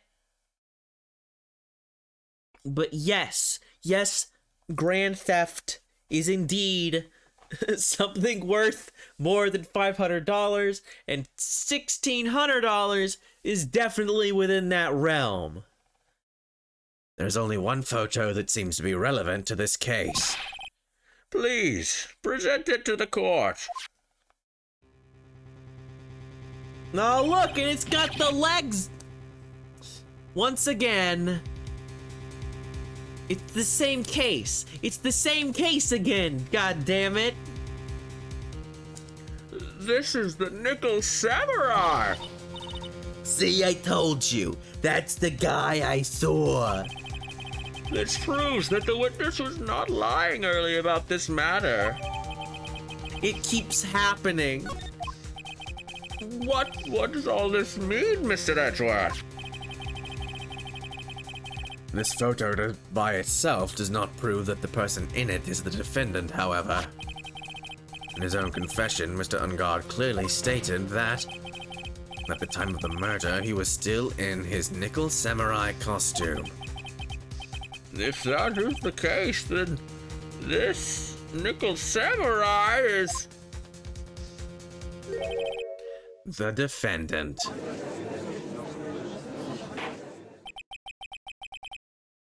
How did it come to this?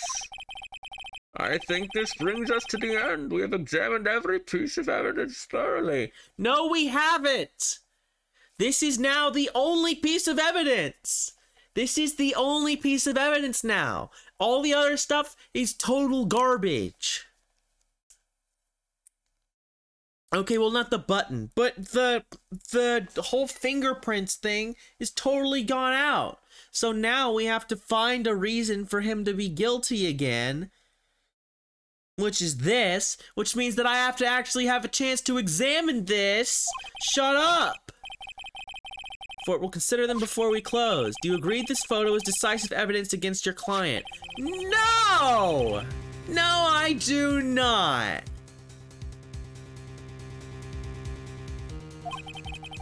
Raise an objection here and blow it, and then I would put Maya's life in jeopardy. I can't make a mistake here. There's only one road out of this mess. This photo that Lotta took. There's something strange with it. Once again, it's the feet. It's not the person isn't tall enough. We're back to the whole... Let's look at the court record, shall we? Let's examine. Look at him. You can see his feet. I'm not gonna save. I already know this is a... I've done this. I've played this case before. I don't need a save. There's something strange with it. Something strange in your photograph. Who you gonna call? I guess Old Bag. Every time Old Bag. There's something strange with this photo. I knew this was coming, right? Your thoughts, Mr. Edgeworth? I think we can all agree there is nothing strange with this photo. There is no way for the defense to debunk this photo, even with a bunker buster. Debunk with a buster? Is that what you're planning to do, Mr. Wright? Anyway, please look at the photo one more time. If you really believe you can honestly find something wrong with this photo, Ah, shoot, I hit the microphone again. then you should only need one chance, correct? Well, I have to find something wrong with this photo. I can't let this chance go by. Where in the heck did you take this photo from anyway? It's all out of focus. Why can't she take a good shot, especially when it counts? Now then, let's hear your objection. It's the feet! It's the feet! They're right there! Okay, so it doesn't come up with an orange thing, which is slightly worrying, but it's the feet! Take that! I would like to direct the court's attention to this one area right here. What are you pointing to? His ankles? If you could see this person's ankles, that would be one thing. However, you can't.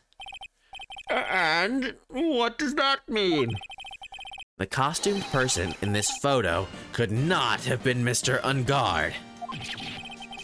What is the meaning of this? I wonder if you would care to elaborate? With actual facts, that is. Let's take a look at the Nickel Samurai's poster. Please, pay particular attention to the area around the bottom of the Hakama. His socks. You can see his socks. Exactly. However, in this photo, the Nickel Samurai is clearly holding his Hakama up just to walk.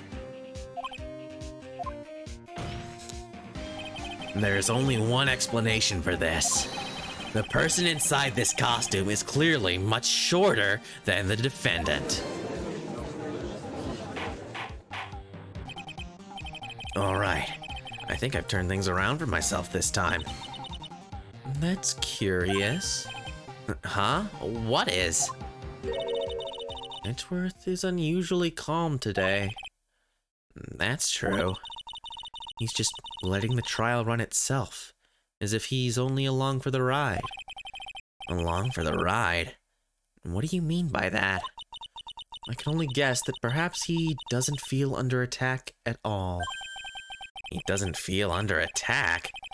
Well, I haven't damaged his case at all? Yeah, okay, I would love for you to... Where does this leave us, Edgeworth? Please, explain to me how you have no proof that my client ever did anything at all. Whatever. Where does this leave us? If the person in this photo is not Matt Ungard, then everything the prosecution has tried to prove has become meaningless. No, it's right, he's right, that's wow, it's so true.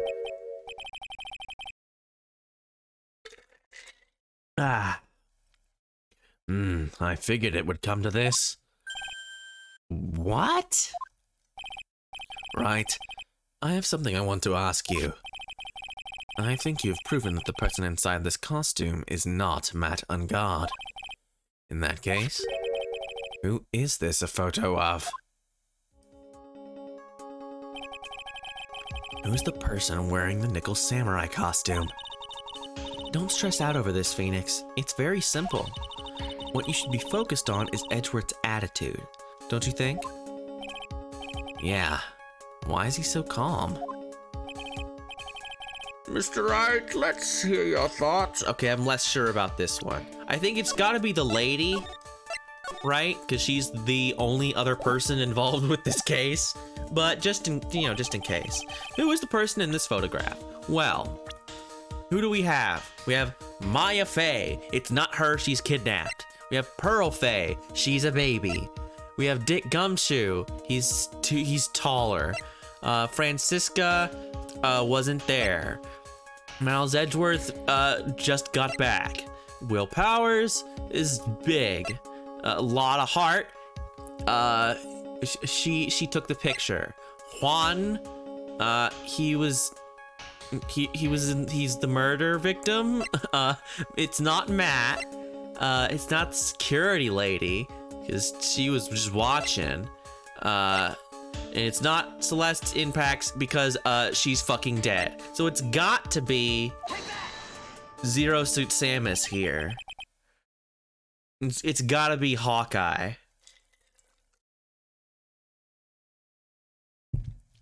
Adrian Andrews. She is the only other person involved in this case, after all. If you want to know who that Nickel Samurai is, it is none other than this woman.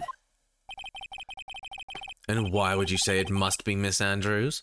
What in the world points you to her? Well, for starters, she's short. And she can freely move in and out of Mr. Ungard's room. Finally, she had dinner with Mr. Ungard that night.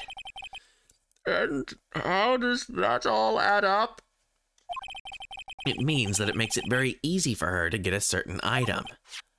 A certain knife with Mr. Ungard's fingerprints all over it. The knife that was used as a murder weapon. Why don't you just say what it is you want, right? I have to do this now. This is my last chance to turn things around. The defense moves to indict Miss Adrian Andrews in the murder of Juan Corrida. It was Miss Andrews who tried to frame the defendant for the crime. Order! Order! Order! It looks like this trial has hit a most unexpected development. Mr. Edgeworth. Yes, Your Honor. This court is issuing a subpoena for Miss Adrian Andrews. A verdict cannot be passed without first hearing her testimony. All right, this is it. This is kind of bad for us. Huh? What do you mean? If Adrian Andrews is summoned to court as a witness, it means that the trial will go on for another day. One more day. Ah!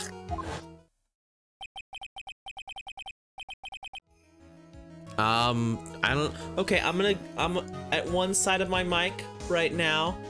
Okay, and now I'm going over to the other side. Is it like that? Okay, let's see. I'm on the left side of the microphone right now, which is my right. And I'm going to the middle. I'm going to the middle. Okay, now I'm in front of the microphone. And then now I'm on the left, my left, which is the microphone's right side. I don't know. That's weird. That's very strange. If I don't get a verdict today, then Maya. Yeah, that is it. And it was just my audio. It wasn't the music too. That is weird. That's unsettling. Oh boy, things I don't know why they're happening. I love that. Now then, we shall set Miss Andrews' testimony for tomorrow. What am I supposed to do? The judge is about to adjourn the court.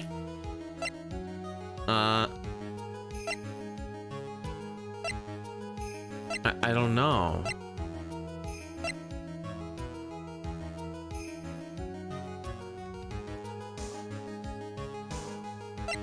I guess I have to, I don't know. I guess I'll save for one.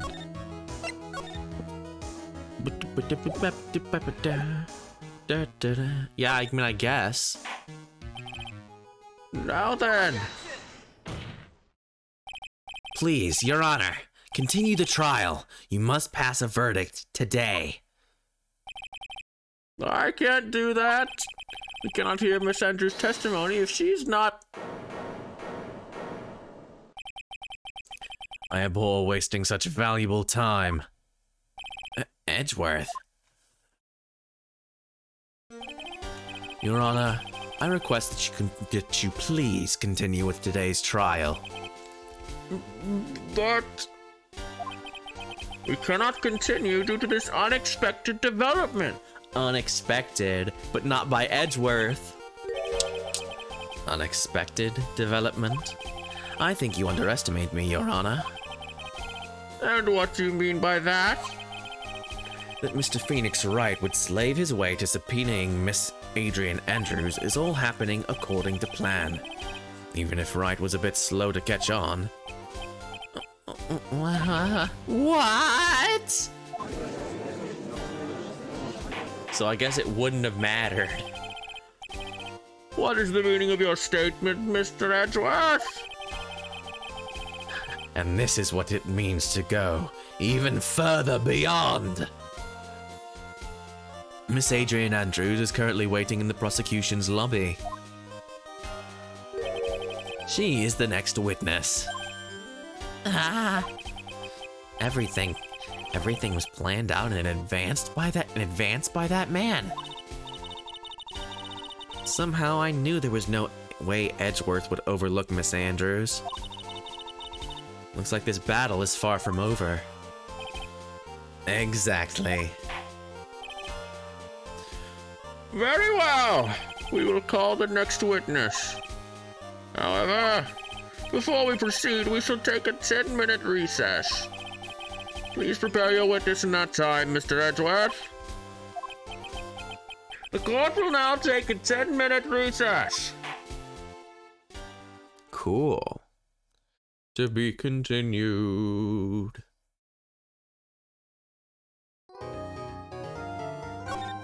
Well, this is a long day one.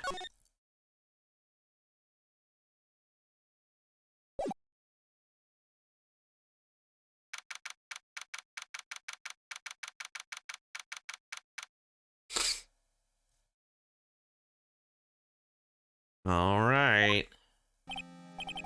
Dude, I can't believe that Adrian.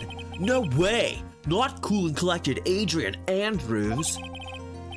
She is your manager.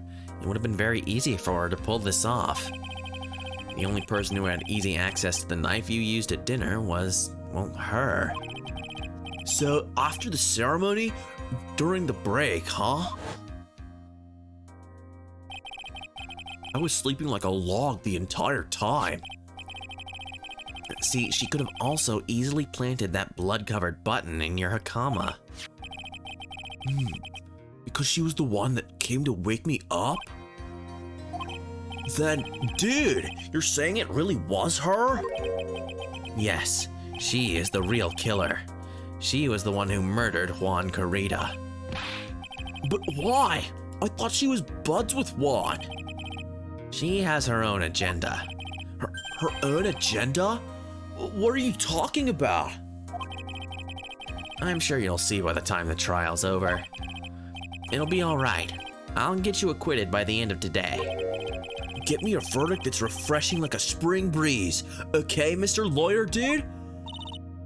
Phoenix, you think her motive is related to Celeste Impax's missing suicide note, right? Yes. Miss Andrews depended on Miss Impax as her strength and reason to live.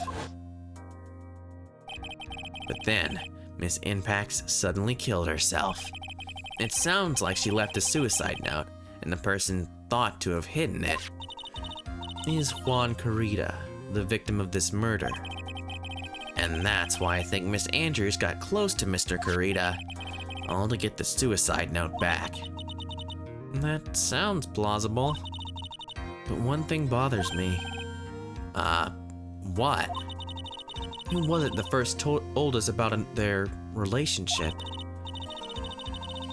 Better stated, Miss Andrews' dependency issues with regards to Miss Impax. It was Edgeworth. And looks like he's still the one in command of this ship. Don't let your guard down yet.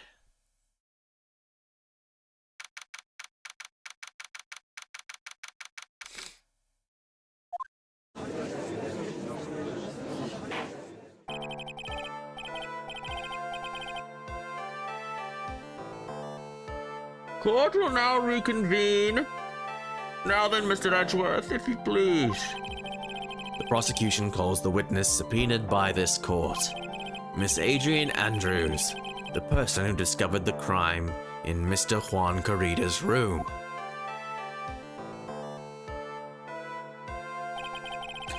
What is your occupation?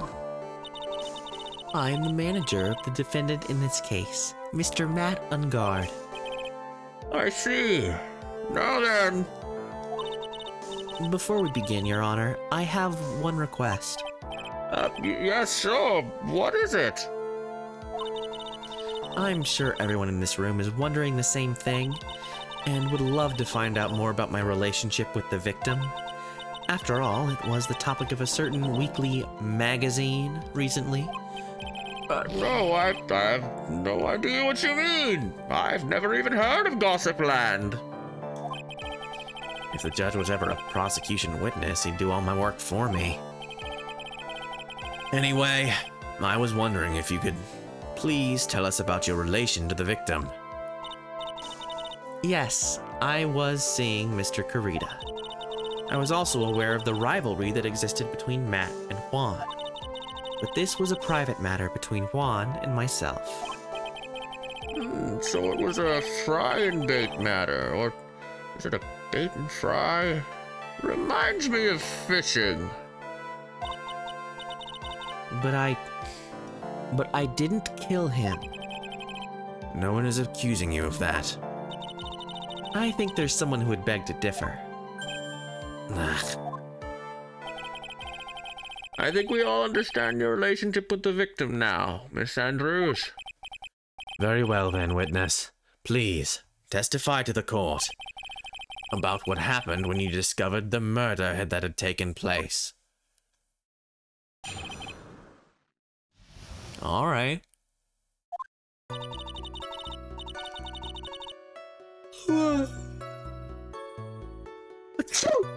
Oh, that snuck up on me. I thought it was a yawn, and then it was a sneeze.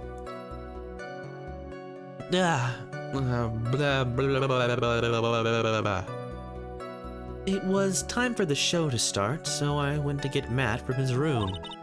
After that, I went to Juan's room, and there was his dead body.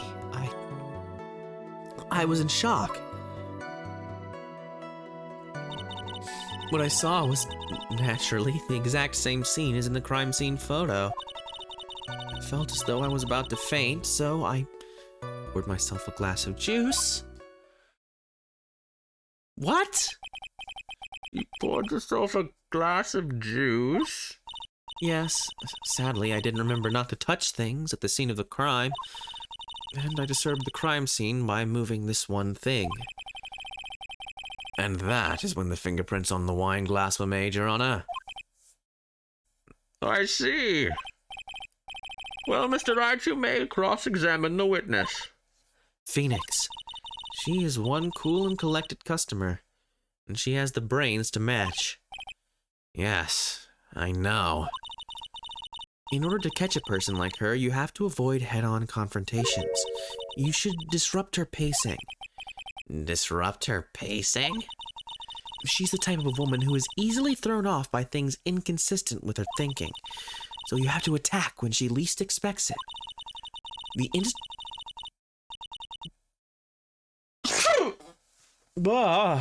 Excuse me. All the sneezing. The instant you let up on your offense is the instant the trial is over. Understand? All right.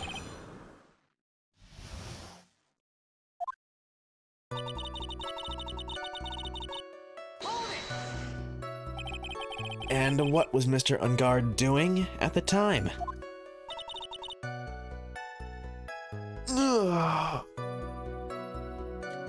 He was taking a nap.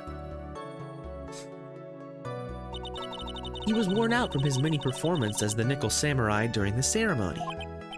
Mr. Ungard did say he was taking a nap. And I guess you could say it could not have been taken out of his room.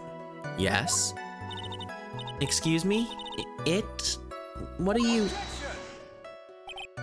Right. I thought years of school would have taught you how to construct a sentence. You can't make a sensible sentence without a subject. Then I'll make one for you. Watch. Did you, Miss Andrews, remove Mr. Unguard's knife from his room? No. Sure. Subject, verb, object, right? Did you skip basic grammar? The witness may continue. No, you shut up. I'm talking to the witness right now, and she totally lost her footing when I did that. With my bad grammar. After that, I went to Juan's room, yeah. And why did you do that? As a friendly gesture, Juan was to make an appearance with the other heroes. So the show is supposed to be a show of friendship, huh? Is that the only reason? I beg your pardon? What are you implying? You had a certain goal in mind when you started to get close to him, correct? So perhaps you had a more personal matter to discuss with the victim. Sorry, but I didn't have any such intentions in mind at that time. I can't get her to talk without a strong piece of evidence, I guess. May we continue now? Witness, what did you see when you got to his room? His dead body. She was in shock. You were in shock? What? Was I not supposed to be?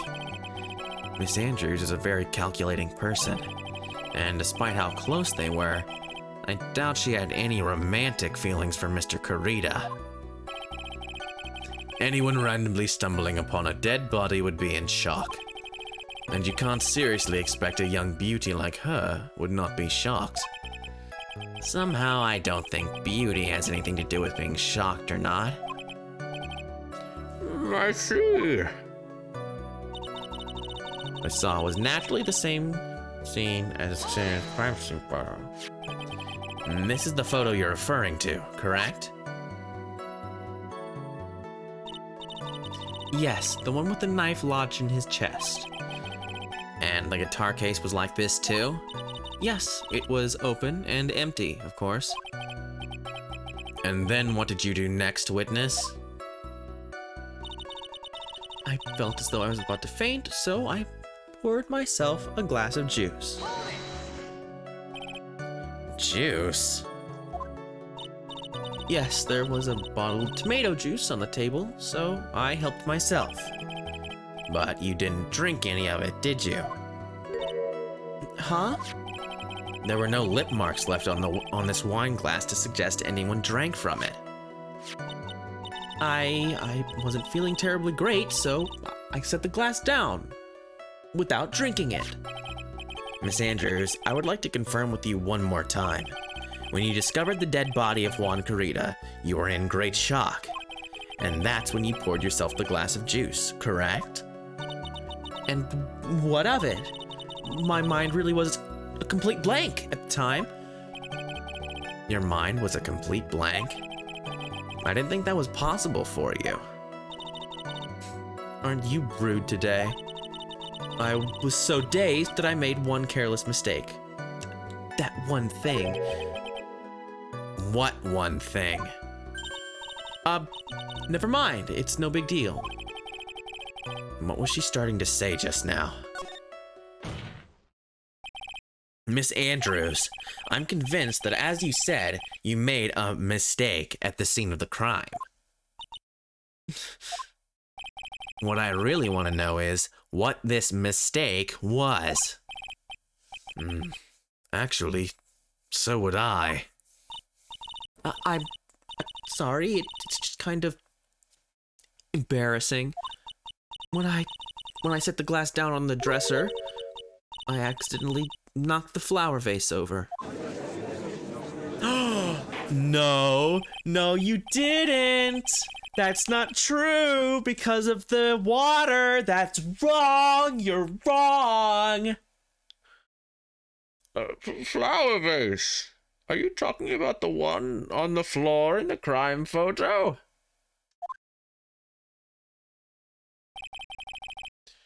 This mess of glass shards. It was originally on top of the dresser, but when I bumped into it with my elbow, it fell onto the guitar case. Why did you withhold such an important piece of information? I'm sorry, I thought that since the crime scene was already in disarray, that people would simply assume the vase was just another part of the mess. It looks like yet another fact has come to light here. Right. Just I didn't see it before. Until I was bad. Please add this and anything else you have to reveal to your testimony. Sorry, but I have nothing more to add. I didn't touch anything else. I was the one who knocked the flower vase over. Well, it fell on where blah blah blah. Blah blah. What kind of flower vase was it?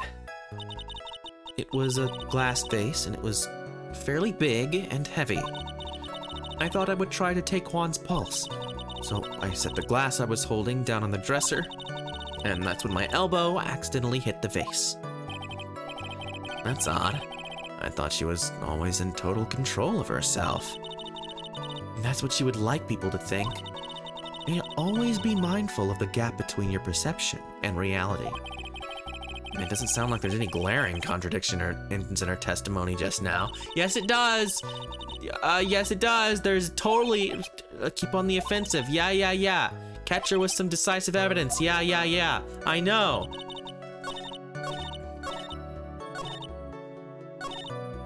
A glass of juice. There is some water, but only on the top of the lid. Bam! You testified that you knocked the flower vase over. Is this correct? Yes. Are you sure it fell onto the guitar case? Is there some problem with what I said? It's not some problem. It's a major problem. It's true that the top of the guitar case was wet with water. However, that's exactly what is so strange. Miss Andrews, you testified that the vase fell onto the guitar case. However, if that was true, the case should have gotten wet on the inside, not the outside. That's very true. Furthermore, there is one other strange thing about this guitar case. And what is that? Let's take another look at the crime scene photo. The remains of the vase are scattered on the floor. And what is wrong with that? And what is wrong with that? The guitar case was open when the vase fell. The glass shards would be inside, not outside the case. What is your point, right? That the case was closed at the time the vase was knocked over? Is that all? No. Think back to what Miss Andrews testified to. She said that other than the vase, she didn't touch anything else. Ugh. Yes, that's right. She did implicitly say she didn't touch the guitar case. But this whole matter with the guitar case is a dead end. The bright red guitar was found at the studio. It had no bearing on this case at all. That may very well be. However, the empty guitar case does seem to have no relation to this case, doesn't it? It seems there is no deeper meaning to the guitar case. Well, Mr. Wright, do you think we need to hear more details about the guitar case? Yes, of course. Make her testify. The empty guitar case. It establishes that she didn't know it's a crucial piece of the puzzle because she lied about it. She lied or was mistaken or something was wrong, so that's why it's important. It doesn't need another reason.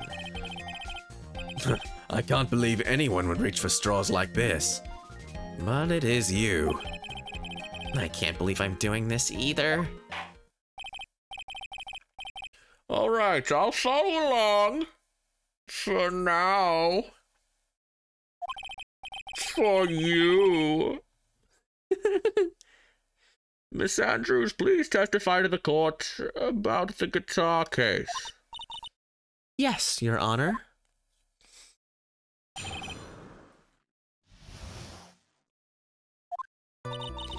I don't remember too clearly because I was a bit dazed. I suppose I must have opened the guitar case after I knocked the vase over. It's not a big deal though, right? The case was empty, after all. As for why I opened the case, even I don't know. Well, what the fuck? It looks like this really wasn't a very important point. Its wastefulness is such a familiar feeling by now that it's almost comforting. Anyway, I'll just go ahead and start the cross-examination. Using any way to change the topic. A convenient escape for a weak man. Fucking rude. Why are you being so rude to me? I guess I'm pressing everything. During your testimony just now, did you remember those events clearly in your mind? Well, you see... Are you sure you were the one who opened the guitar case? She's waiting for someone to tell her if she should answer or not. Sounds like her dependent side is taking over. Well, Miss Andrews. Yes, it was me. I suppose I must have opened the guitar case after knocked the vase over. Okay, let's look. It only had his fingerprints on it, right? Bears Corita's fingerprints. Okay, and her fingerprints weren't on it. Okay. We'll press for dialogue, but at least we know what's up. Yeah, Edgeworth continues to lose, but despite the fact that every time I do the things that make him lose, he's like, why are you doing this? You're stupid. Like, I don't know. I'm doing it because this is the way I win every time, by actually examining the evidence and the statements of the people that are speaking. So, you opened the guitar case then? Yes, well, maybe. Why did you open the guitar case? Huh? Mr. Corita's dead body was right there in front of you, wasn't it? I would think that the first thing you would do is call for help, not open a guitar case. As the witness has said multiple times when she found the dead body, she was dazed. Maybe I was curious to know if the bright red guitar was all right or not. I thought maybe the criminal took it. Why would she care about the bright red guitar? But getting back on topic, it's not a big deal though, right? The case was empty after all. Was it really empty? I was just wondering if maybe when you opened the case, the guitar was still inside. How long have you been a lawyer, Mr. Wright? Have a little professionalism. The bright red guitar was found at the studio. These trials would be over in half the time if you would just pay attention. Yes, pay more attention, Mr. Wright. Sorry. Well, if you would let her answer her own questions, this would be over a lot sooner too. But no, we all have to try and win. If you simply let me win, we wouldn't have these trials even. Was that because you were shocked and dazed at discovering the victim's body? Dazed and confused even. Yes, that's probably it. I'm not gonna get anywhere if I continue pressing her like this. The only way to make her talk is with evidence. Guess I should give it a try. Come on, Phoenix. We can't afford to let up on her now. I wasn't planning on letting up, but She's at her weakest now, so this is our chance. yeah, if we had a weapon to hit her with. I'm sure a weapon is hiding somewhere in the court record, waiting to be found. I opened the guitar case. So, if you open the guitar case, wouldn't your fingerprints have been on it? There's no way you were the one who opened the guitar case. Why would you say that? It's elementary, my dear. Because the only fingerprints on this guitar case are those of the victim. Yeah, all the Fae women keep listening to my thoughts, and then they just talk like I talked to them. I don't appreciate that, and I don't appreciate that we've never talked about it, because it keeps happening. They keep doing it, but never once did we go like, whoa, she can read my thoughts? Oh, that's uncomfortable. I don't know how I feel about that one. Like, none of that. We didn't get that even one time. And yet, every single time we're in here, then I do a little blue thought bubble, they're like, oh yeah, Phoenix, that's right. Or, Phoenix, you need to get it together. Like, come on! What is it, Miss Andrews? You shouldn't assume that I must have left prints just because I touched the case. What do you mean? What if I were to tell you that I was wearing gloves at the time?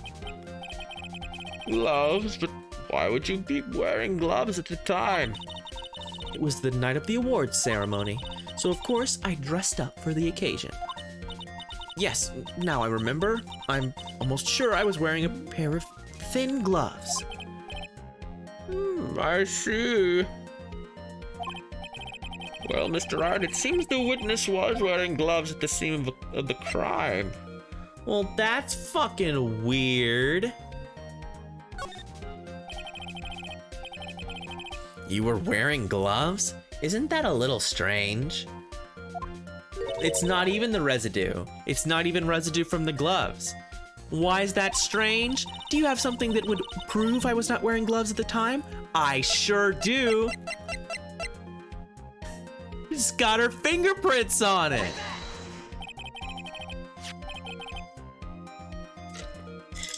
Ah, I have your proof right here. This wine glass. The wine glass? You left your fingerprints very clearly on this wine glass. Even if you took your gloves off when you poured yourself this glass of juice, wouldn't you think it was just a little strange that you put your gloves back on just to open the guitar case? Her glass that's broke.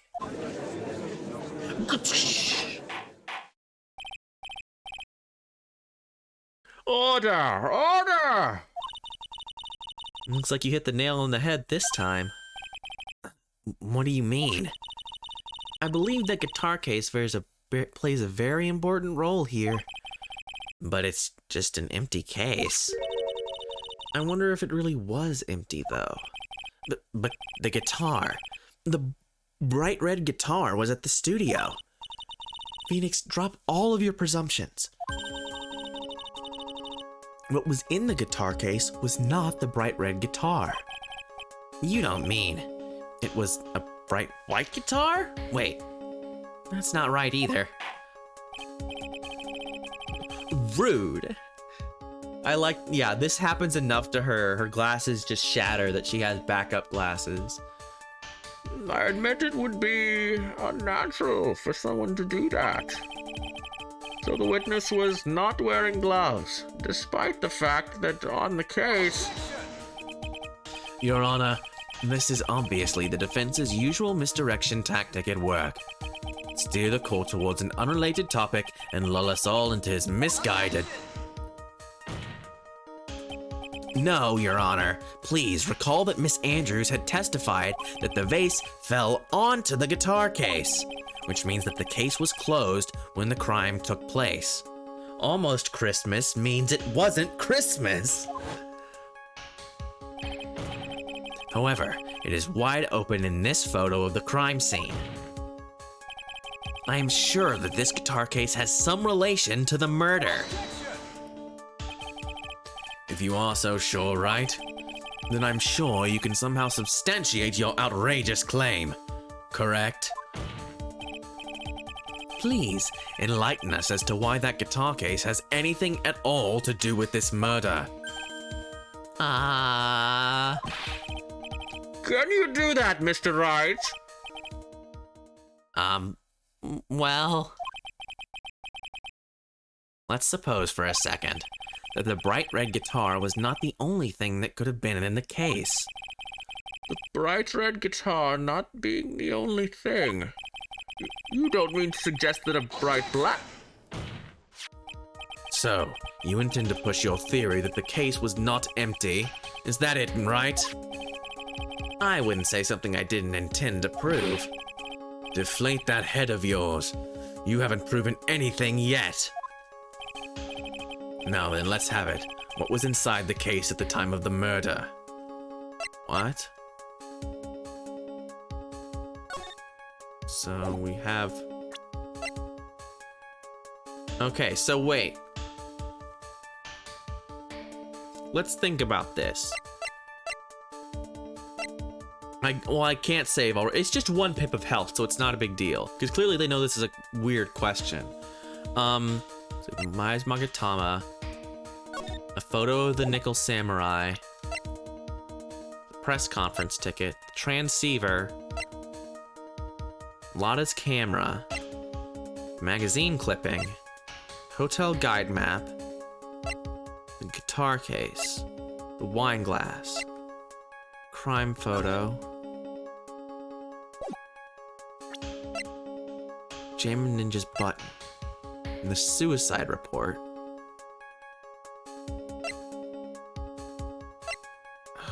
The suicide report sounds right, but I'm not sure. Why would he need to take that in his guitar case? He could just put that in like his pocket. Attempted suicide report. Juan's autopsy. The knife. Lotta's photo. Well, I'm gonna think about this for a second because we've had this case has been pretty on the level so far, so I want to respect it a little bit. So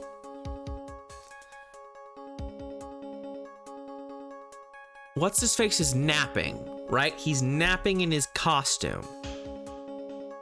So that means there is a second costume that is unaccounted for.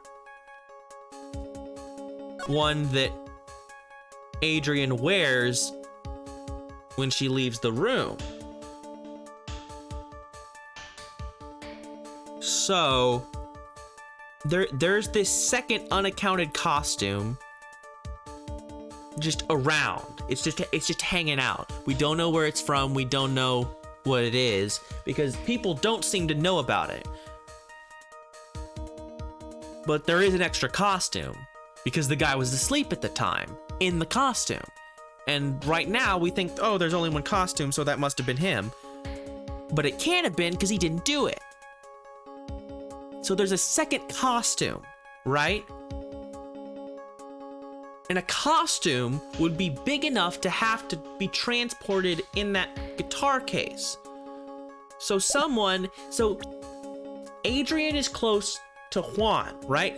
And we're assuming that she's set up to kill him because she doesn't like him because she wants to find the note, or maybe she already found the note and that's why she wants to kill him. Whatever the case, we're going to assume that Adrian wants to kill this guy because obviously she's the killer. So she's close to him. She can fuck with his stuff, right? So she swaps the guitar for this costume before he leaves. She puts the costume in the guitar case. She goes in, she kills him. And then she takes the stuff out of the guitar case, puts the costume on, and then walks out and frames our guy. But there's no extra costume that ties the whole thing together. But there's no extra costume item because we don't know about the extra costume, but I need to reveal it somehow. I am gonna consult my brain for this one because I think this train of thought works, but I want to make sure. Lada's photo, maybe? Yeah, because it has the extra You're right. Okay, it's just 1 pip. If this is totally wrong, it's just 1 pip and it's not a big deal. So we'll give it a shot. Oh! This is a photograph. Yes, but what is important is what is in that picture, Your Honor. In the picture? It doesn't take a genius to see what I mean. What I am proposing is... inside the guitar case was the Nickel Samurai, the hero's very own costume. What? I like her pants, by the way. Her pants are funny. Her, like, bell-bottom pants. Mr. Wright, explain yourself. Right. Are you saying that the witness opened the guitar case to take out a costume? What insane point would there be to doing something like that? That insane point would be to wear the costume, of course. Miss Andrews put it on to hide her identity, so she could make her escape. After all, you couldn't let anyone see you leave, could you, Miss Andrews? I refuse to accept your theory. Do you have anything to support such a preposterous idea? Just outside the door was an investigative photographer who was starving for a big scoop. And in the end, she managed to get this shot, correct? You mean this photo?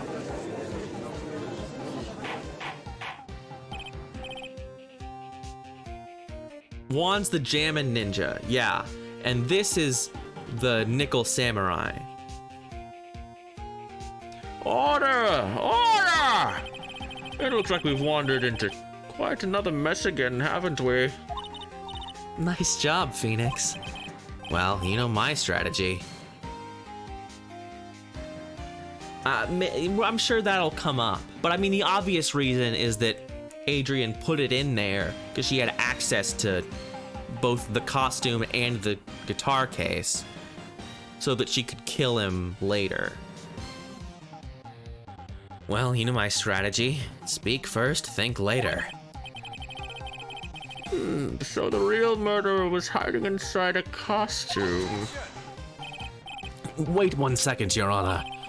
The Nickel Samurai's costume would have been Mr. Matt Ungard's. Why would something of the defendant's be in the victim's room? And inside the guitar case of all places. True, it is a little baffling. Mr. Wright, the court would like to hear your thoughts. What was this Nickel Samurai doing inside the guitar case? It was a spare costume. Mr. Ungard did not take his costume off during the break period. In that case, the costume we are talking about was a spare one. What? Then, are you saying, on the night of the murder, there were 2 Nickel Samurai costumes at the Gatewater Hotel? Yes, that is what I am saying. And how do you explain the costume that was inside the guitar case? This is getting out of hand. Now there are 2 of them. It would mean that the victim himself had brought this spare to the ceremony on purpose. But why? Oh, or, ooh, this could also, I was thinking something else, but it could also have to do with the Nickel Samurai's weird confession that apparently, what's-his-face didn't know about. Whatever his name is, Ungard. Because, like, oh yeah, the Nickel Samurai was supposed to confess something, right? There was supposed to be some kind of big whatever, but then Matt Ungard was like, oh, I didn't know about that. No one told me. So it could have something to do with that. Like maybe he was planning to do something, or maybe he didn't know about like the show. Something was weird about that whole situation, and I forget what it was, but it might have something to do with that weirdness. The victim, Mr. Kurita, was the Jamming Ninja. Why would he secretly bring the Nickel Samurai's spare costume with him? What could be the reason behind such a peculiar act? And therein lies the sticking point. What are you mumbling to yourself about now? Have you just been rambling all this time without any sense of inner monologue? Huh? No, I just... Mr. Wright, please explain yourself. Why do you think the victim had the Nickel Samurai's spare costume? Phoenix, are you sure you can explain this one? Think carefully before you answer, and then answer with gusto. I believe in you. All right, this is what I think.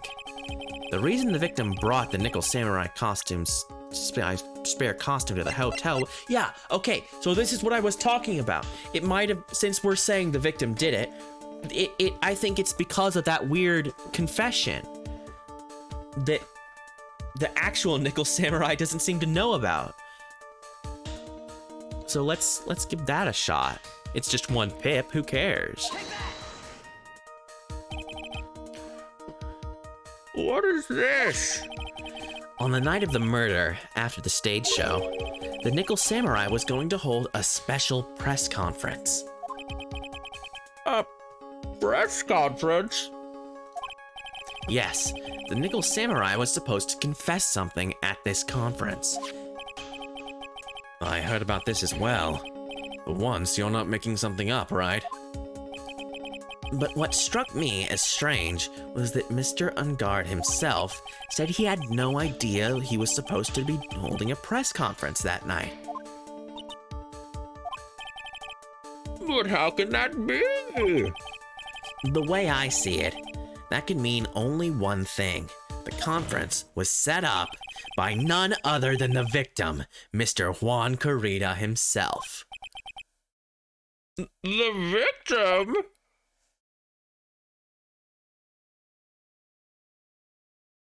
Ooh, that's fun.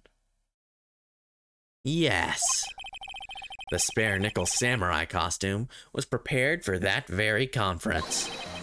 Mr. Kurita was going to hold the press conference as the Nickel Samurai.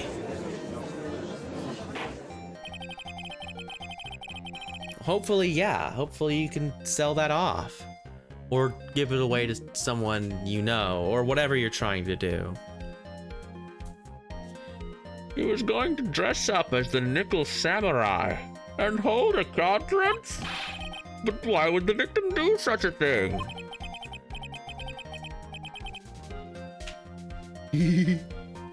Yeah, no, understandable. That's happened to me before too. And that's something I don't quite know yet. However, what I am concerned with right now is what he intended to reveal at that conference. The Nickel Samurai was going to confess something. And by confess, I'd wager he was going to reveal something about himself. Which means that Juan Kurita, posing as the Nickel Samurai, was going to speak about Matt Ungard. Yes, I guess that is what it would mean. But if that's the case, that's not a confession, that's public disclosure. Miss Andrews! I can see why you're a pros at what you do. Pardon me? Yes, just as you say, the press conference was set up by Juan. Miss Andrews, please offer us an explanation for this. I was the one he asked to help set it up. And the person who prepared the second costume for him, that was also me. Okay, so she was involved. Yeah, okay. So I was sort of on the right track. Juan had bet everything on the Jammin' Ninja this year. And if he lost the Grand Prix, he was going to make sure Matt was going down with him. That's what he thought, anyway. He was going to ruin him, huh? It looked like somehow Juan had in his hands a secret so powerful that it would destroy Matt's acting career had it been revealed. What? But the guy doesn't do anything. He doesn't have any secrets. He's like a blank slate. He's like, Matt Ungard is one of those pod people, like boy band members, like in Gravity Falls, where they like grew him from nothing and he has no brain, and so he just does what people tell him. And do you know what this secret of Mr. Ungard's is, Mr. Andrews? That's something only Juan knew. I don't know what it is. Ah, I see. I've probably been coming off quite suspicious to everyone, but that's to be expected. I've been trying to protect Matt after all. Protect Mr. Ungard? Yes, because your reputation is more important. Mr. Andrews, whoops! I'm stupid. Anyway, Mr. Anderson. I was thinking about that today. I was thinking about rewatching The Matrix, like the movies. Because it's been a long time, you know? And those are pretty good. Or, I mean, one's pretty good, and the others, I have this, like, morbid curiosity about, because I never actually watched them. Because my dad was like, oh yeah, those are bad. And I'm like, oh, if those are bad, then no, I don't care. Should I kill him? And yet again, another strange bit of truth comes to light, it seems. Miss Andrews, if you could, please tell us the truth about your behavior. Yes, Your Honor. I understand. Protecting Matt.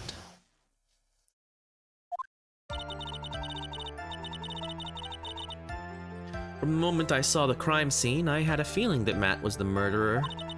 Matt had to kill Juan, no matter what. And he didn't have an alibi for what he was doing at the time of the murder.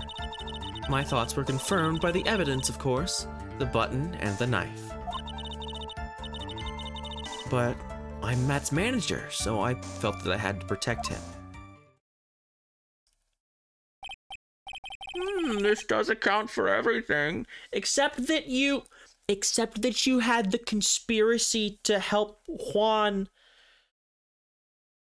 reveal things about him, and also he didn't know about the press conference, so he had no motive to, like, if Matt knew about the press conference and he knew something that Juan was trying to, like, then yeah, maybe killing him would make sense, even though he could just be like, hey, I didn't know about this press conference. Someone else is, that's not me.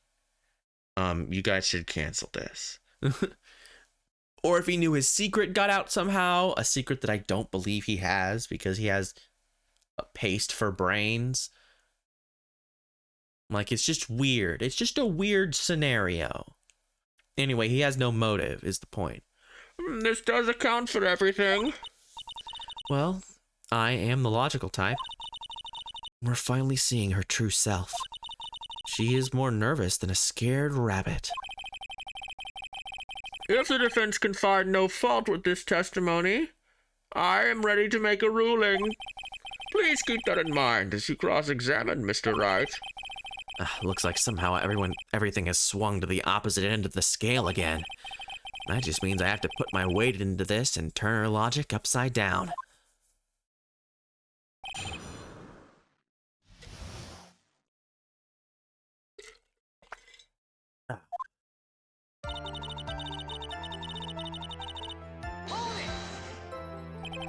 Why would you say it was would you say that was your intuition speaking to you? Don't confuse my methods of reasoning with your own. If you want to prove that someone did something, you need 3 things. 3 things? a motive, an opportunity to commit the crime, and finally, decisive evidence. And if you think these three things through, the answer becomes quite clear. You should have already known that, Phoenix. They didn't teach that to us in school. At least, not from what I remember. Yeah, that's definitely not motive, means, and opportunity. Like, I think you confused those things a little bit and obfuscated them into not making sense anymore. May I continue now? Had to kill him no matter why. Why do you have to kill him? So would you say this need came from the press conference? Yes. Do you know why Juan chose that event and that hotel for the conference? Because that was when he could cause the most damage to the public's beloved Matt Ungard. And you knew of this plan, didn't you, I keep saying Mr. Anderson. Miss Andrews? Yes, because I was the one who set up the conference and prepared the costume. But I'm sure Mr. Ungard himself didn't know anything about the press conference. Oh, really? Can you show me any proof that he didn't know about the press conference? Can you show me any proof he did? Whoops! I guess we're back to square one. Baseless conjecture! Woo! Anyway, the important thing here is that this information was not in your testimony. Yes, I agree. Miss Andrews, please correct your testimony, if you please. Grasping at straws now, are we, Mr. Wright? I know what his motive was, but I don't have any way to prove I'm right. Has Mr. Ungard done something to hurt or betray you personally? Why do you ask? You were the one who helped Mr. Kurita with his press conference, and that event was supposed to bring down Mr. Ungard, and yet you still helped out. The person on trial right now is Mr. Ungard, right? And what the witness was thinking helping the victim with his plan is none of our concern. In any case, this means that the defendant had a motive to kill. Why do I keep doing this to myself? He doesn't have a motive to kill because she has no evidence for this, which means it's nothing. It's nothing. But didn't you already testify earlier that Mr. Ungard was taking a nap in his room? Are you telling me now that that too was a lie so that you could cover for Mr. Ungard? I'm not telling you anything of the sort. When I went to get him for the show, he honestly was sleeping. However, as to whether he was sleeping the entire time, that I cannot say. I was too busy setting up the stage at the time. I keep trying, but I can find no flaws with what Miss Andrews has said. I can't say the same for some people in this courtroom, however. The judge is glaring straight at Mia. He's glaring at you, smart guy. My thoughts were confirmed by the evidence, of course, the button and the knife. You can hardly call the knife decisive evidence. The fingerprints on the knife could very well be a clever camouflage. Then what about the button? The button? It's clear from the crime scene that the victim and his murderer fought. And during the fight, the killer ripped the button from the Jammin' Ninja's costume. You're talking about this button, correct? That button was found in the pleats of Matt's hakama. Isn't that correct? I would think that makes it very decisive evidence. Ah. Looks like you were outfoxed again, Mr. Raj. Anyway, the knife doesn't prove a thing. Please, fix your testimony. I can't stand the sight of a man who can't gracefully accept his defeat. Thank goodness Mia can still look at me. With an icy stare, yes. Miss Andrews, for Mr. Wright's sake, please add this information to your testimony. That button was torn off of Juan during his fight with Matt. And how do you know that? When the ends of the threads on the button and the costume were matched up, they were found to fit together perfectly. Or so I heard. I've heard that before too. Why would Miss Andrews know about this case down to such a fine detail? Don't look at me like that, just because I'm prepared and you are not. Ugh, and I thought I had her this time for sure. If there's anything to trip her up on, it has to be here. But where and what? Okay, so I have to present there. Whatever it is, I'm presenting on that question, or that thingy statement. Statement is the word I'm thinking of. The word is statement. I have brainworms. But what you really did was stab the guy in the back, didn't you? And at the worst possible time. Who's to say she really stabbed the guy in the back, as you put it? This witness could have disclosed things about Mr. Ungard at any time. Why then would she wait until there was a large audience before doing so? It's the same reason why Mr. Kurita planned such an elaborate conference. Miss Andrews wanted to cause Mr. Ungard as much damage as she possibly could. This witness bears ill will towards the defendant. Absolutely! This isn't the Phoenix Wright Wax Philosophical Power Hour. And please, stop slandering the witness. As I expected, Miss Andrews' testimony seems pretty solid. No, it doesn't! It seems like bullshit! She clearly hated the guy and conspired with his rival to get him, canceled, to deplatform the man. She clearly has ill will towards the witness clearly has ill will towards the defendant, and this testimony should be thrown out because she clearly has a bias against him. Plus, she's lied a whole bunch. Really? Because to me, it sounded a little wishy-washy. Yeah, it sounded wishy-washy indeed. Well, I guess we'll see if I press a little more. You should know this by now, but you'll need strong, decisive evidence to make her talk. Got it, Chief. I'm gonna pin you down this time, Miss Andrews. Okay, so he said, it has to be here, Phoenix said. I'm taking that as a hint. So what is the evidence that we have? We have this. That isn't really during his fight with Matt. Oh yeah, he was strangled, right? Strangled with the scarf, then stabbed with the knife. Yeah, so yeah, simple enough. If it was torn off during his fight, then he would have stabbed him, and the thing would have and then he would have gotten behind him and strangled, but the knife came second.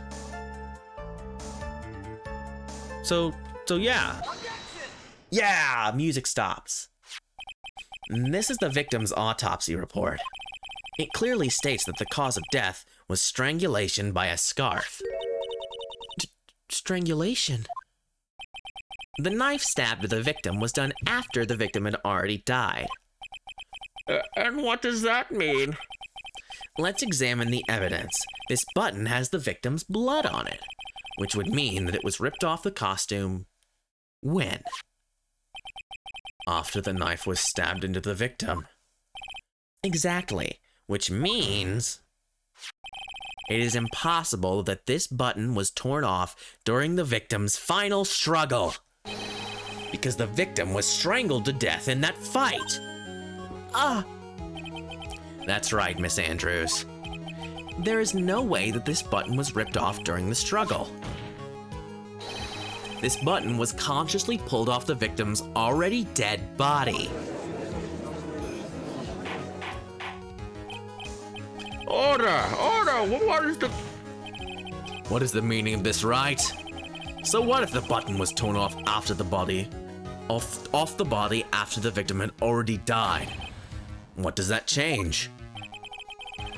Let me ask you one simple question, Mr. Edgeworth. Why was the button torn off? What purpose did that serve? What purpose? We now know this button was not torn off during the fight.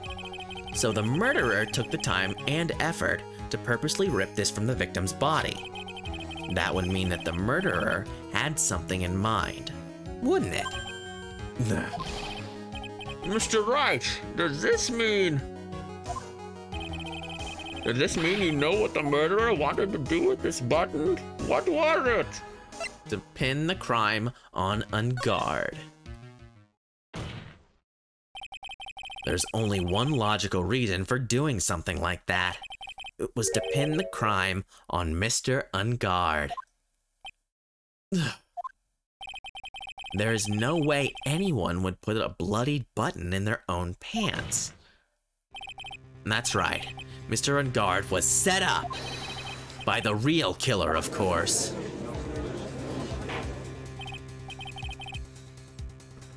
And the real murderer? The real murderer, I think you mean? Well, Mr. Wright, who in the world is the real killer then?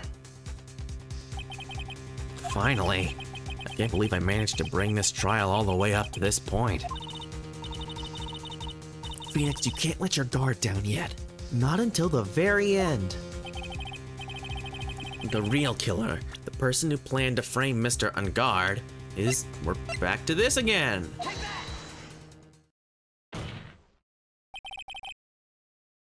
Miss Adrian Andrews.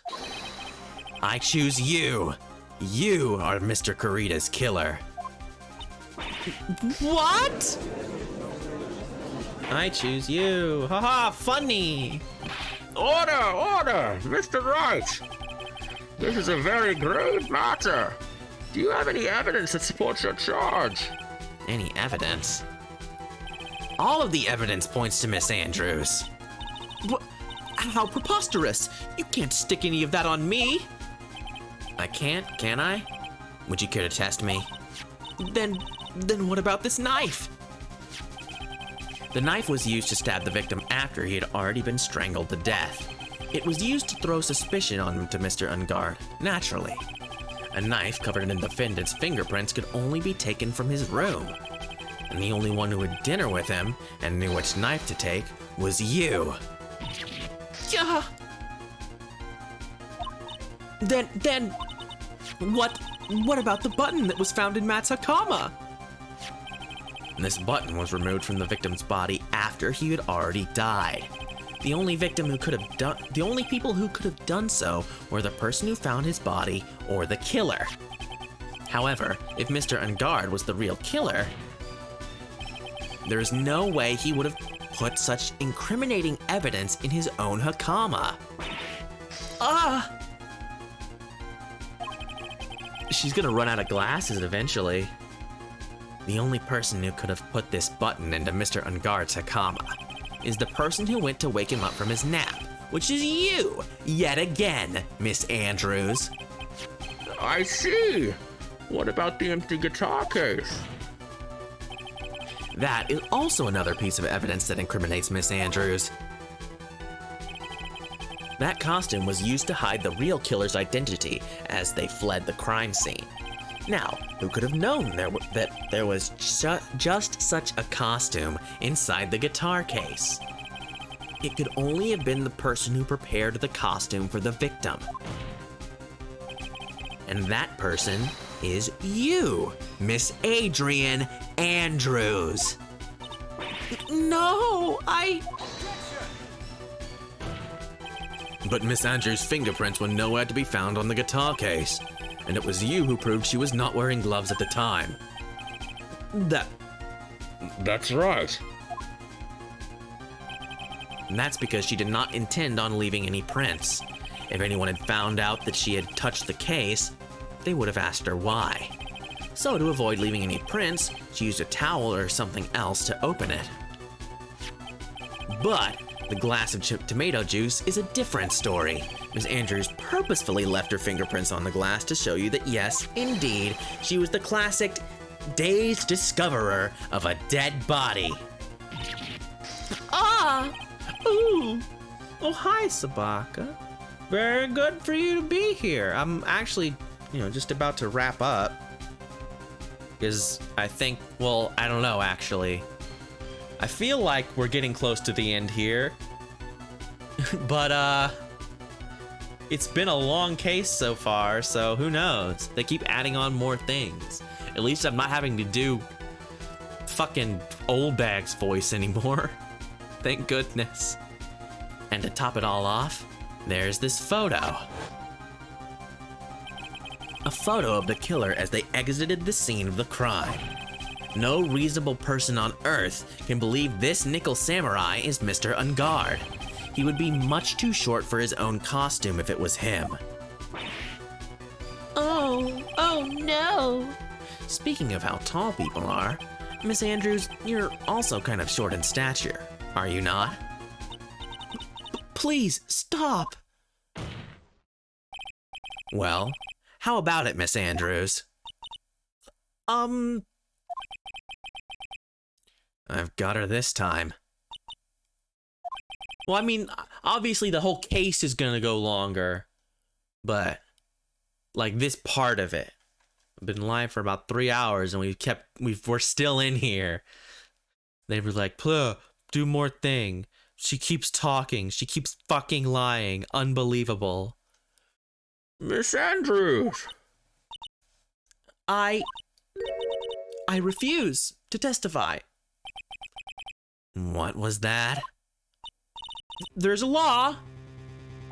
It says I can't be forced to testify about something if it can incriminate me. I mean, that's true. Well, yes. You are absolutely correct, Miss Andrews. The law does provide us with a way to avoid self-incrimination. By allowing a witness to not testify if the testimony can cause damage to themselves. What? Pleading the fifth is not something most people would think to do on the spot. Actually, thinking back to yesterday in Mr. Ungard's room. Adrian Andrews. Yes? Think hard about what we just discussed. Understood? All right. She was coached. Yeah, it's not necessarily a law. And that's it. That's when Franziska planted this idea into her head.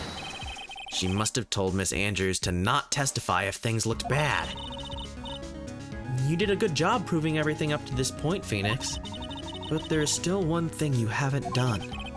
Something I haven't done? What's wrong, right? Are you finished already? Run out of evidence? Nah. What is so humorous, Mr. Edgeworth? I'm sure you realize this as well, Your Honor. But everything the good lawyer here has proven up to this point is meaningless. What? Everything you have proven is circumstantial. Circumstantial? Yes, circumstantial. You have yet to provide a single piece of definitive proof. Proof that Miss Andrews did in fact harbor a wish to murder Mr. Kurita. Well, okay, so here, I have this case file about Celeste Impax's suicide. And I have her suicide, like, not autopsy, but her attempted suicide report, where she says she did it because of Celeste Imp. How about this? Would you like to see these things? Miss Andrews, did you want to kill Mr. Kurita? I believe this may lead to me incriminating myself, so I will abstain from answering. But Miss Andrews, if you do that, it would be the same as admitting your guilt, don't you think? No! That's why the amendment is there! Because it's not the same. Thank you, Judge. Maybe so, or maybe not. There is nothing to prove it either way. Besides, you don't even know what crime I would be guilty of due to my silence. No! She's taking that defiant attitude again. Mia, what should we do?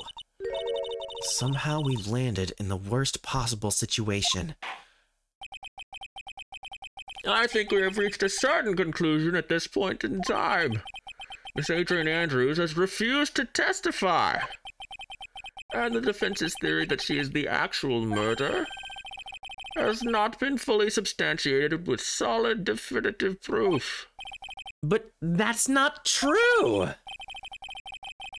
In this situation, there is only one thing this court can do, and that is to declare a recess. Recess? I request that both the prosecution and the defense look further into this matter. And at tomorrow's trial... Tomorrow? We don't have a tomorrow. If we don't get a not guilty verdict today, then... Hold it! Please wait, Your Honor. That's not necessary. The trial. Please, continue the trial. What are you sweating for?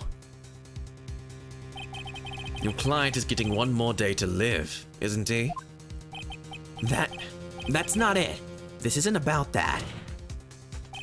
Edgeworth, I know you know who the real killer is. Please, let the trial continue.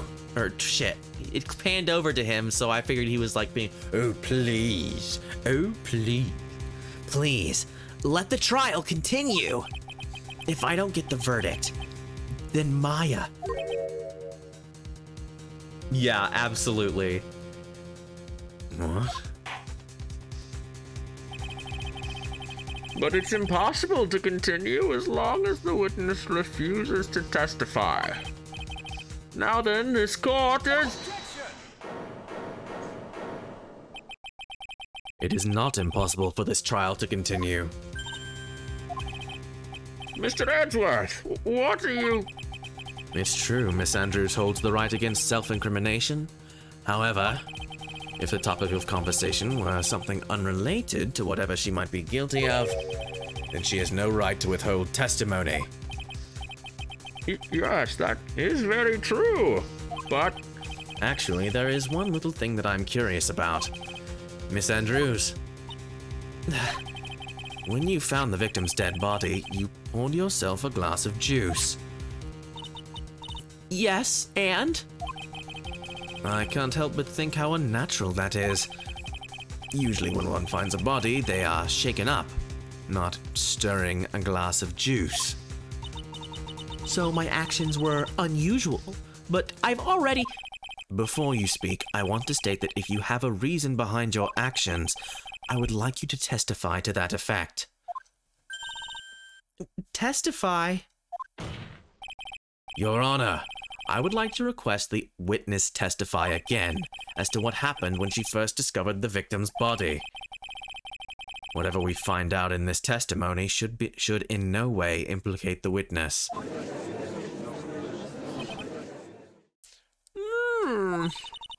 I don't know what it is about Edgeworth today, but I can't get a good read off him. Is he friend or foe? I just don't know.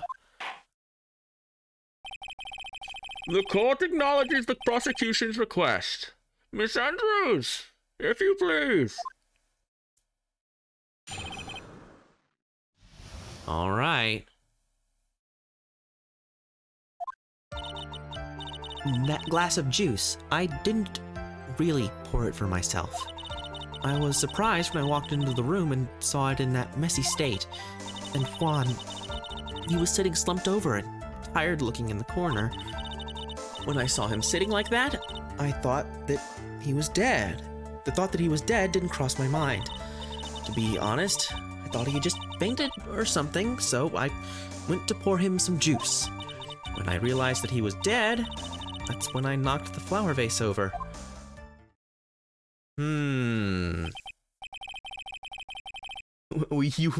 You have to be guilty today. I'm very sorry. That's just how it is.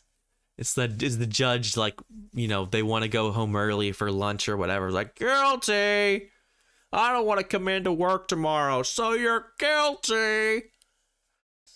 So you poured that glass of juice for the victim. Why didn't you say so in your earlier testimony? I didn't think I needed to include something so trivial. Phoenix, please be careful here. If you can't find anything wrong with this testimony, then there's nothing left. I know. Edgeworth, what the heck is going on in that brain of yours? Now then, Mr. Wright, you may begin your cross-examination. All right. Talking about when she found the body again. But there wasn't anyone else in the room, right? Of course not. Then, who did you pour it for? Mr. Wright, there is a rhyme and reason for everything. Can you wait just a little longer for it to be revealed to you? In other words, Wright, be quiet and listen. Precisely. I couldn't have said it better myself. Ah. I was surprised when I walked into the room and saw it in that messy state. So, it was a mess? Are you sure it wasn't messy because of your fight with Mr. Kurita? I understand your frustrations at not being able to prove your theory. However, before you go accusing people of crimes, go find yourself some evidence. Ah. And then, what did you see next, witness? And Juan, he was sitting slumped over, blah blah blah. Slumped over. Yes, he was just sitting there with his head tilted forward, eyes closed. I don't know. I don't know why I'm not allowed to talk about the suicide stuff yet. He really looked like he was sleeping. Is it just me, or did that right there sound a little odd? When I saw him sitting like that, I thought that he was dead, blah blah blah. Then what did cross your mind? I thought maybe he had smashed everything up in anger because he lost the Grand Prix. Like Tommy Wiseau in The Room. Fucking up that room. You fuck that room up, Tommy. You do it. Oh, no, I do not care. I don't want to live on this planet anymore. Everybody betray me. That's what he was doing. That's what Juan was in his room doing. Everybody betray me. I'm fed up with this world. And then felt tired after his rampage, so he decided to take a nap. Anyways, that's what I thought. I see, so you didn't think he was dead at all.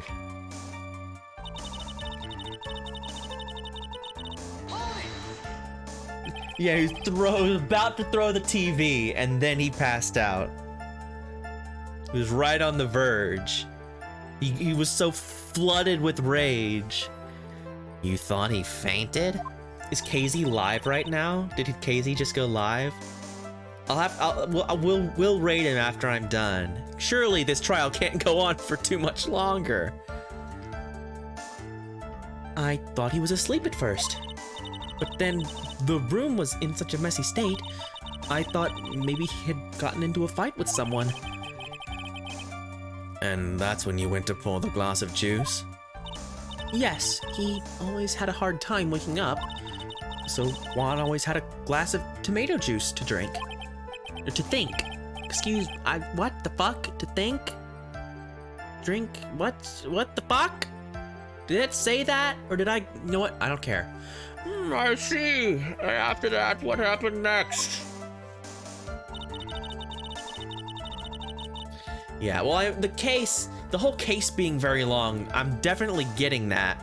But I mean, this specific trial period, like, it's been going for almost the whole time. Like, very rarely do trials go on this long. Like, the last one, maybe. The last trial of a case sometimes goes on this long, but this is like, But yeah, I have liked this trial a whole lot more.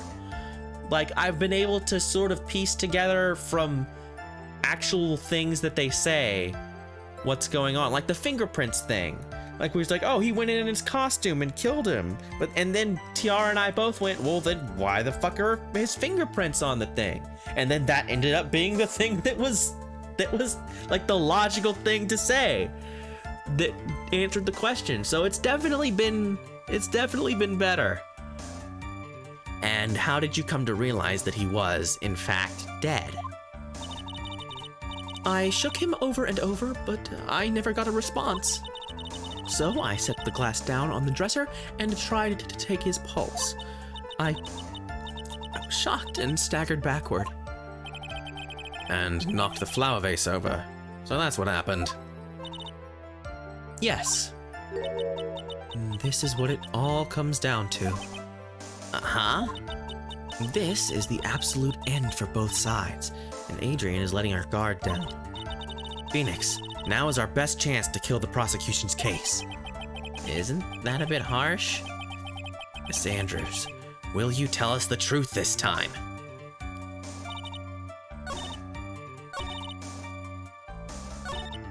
I saw him sitting like that.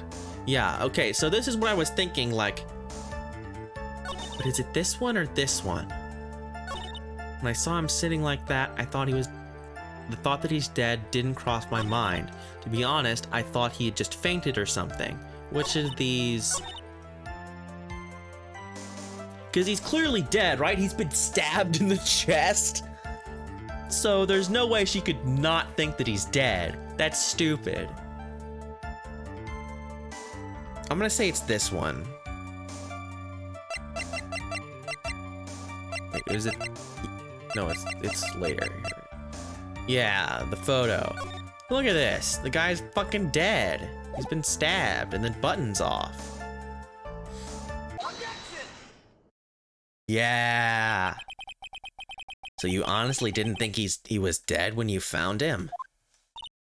No, not at all. Even though this is what you saw when you discovered the body? Ah! What is the meaning of this? Isn't it obvious, Your Honor? There's a knife sticking straight out of Mr. Kurita's chest. Anyone who saw this scene would have immediately thought that here was a dead man. Oh, well, maybe the knife. But I was thinking, like, the scene, because that's what she saw. Like, she saw that, so I figured it would be seeing him. That's, well, you see? I doubt a single person in the world would mistake this for someone who fainted, and then so nonchalantly go pour something to drink. Your point is? Miss Andrews, your testimony just now, it was all one giant lie. Oh, no! And your lie has proven one thing very clearly. That you are the real killer. Oh, she's gonna cry. No!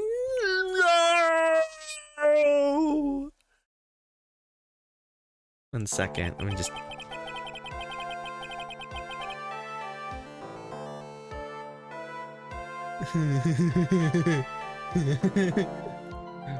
No.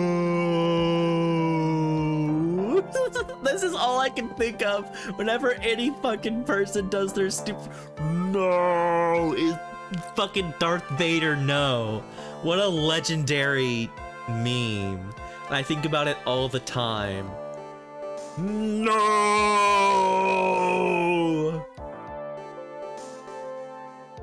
Anyway, that's up there for like first meme, because that was a meme before things were memes, and yet everyone knew about no.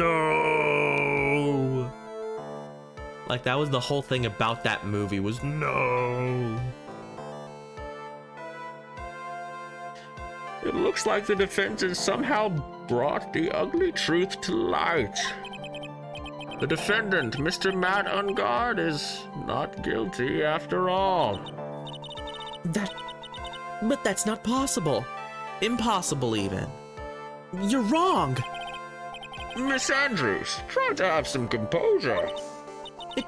It wasn't me. It wasn't me, I tell you. It was Matt. I swear it. He's the one who killed Juan. But you were the one who refused to testify. And your reason for not doing so was that you might end up incriminating yourself. That's because... Miss Andrews, I will give you one last chance. What exactly are you hiding that may incriminate you? I refuse to testify.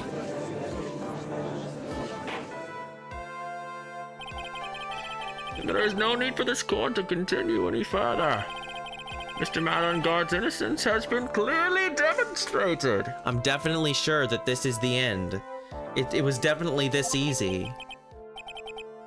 Is it over? Unless there's like other things that aren't a trial to do. But that seems a little bit far-fetched.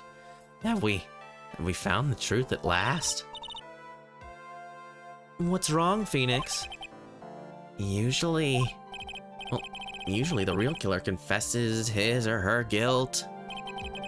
And now that I think about it, this is the first time someone hasn't. I've only ever dealt with morons. Oh well. Now then, I would like to hand down my verdict for Mr. Matt Ungard. Your Honor, the prosecution feels that it would be premature to pass down a verdict at this time. What? The reason is quite simple. This witness has yet to speak the absolute, real truth. Yeah, so we should toss her out and toss out her entire testimony and toss out the case, in fact, because none of it makes any fucking sense. The absolute real truth? What are you... Witness, don't you understand yet?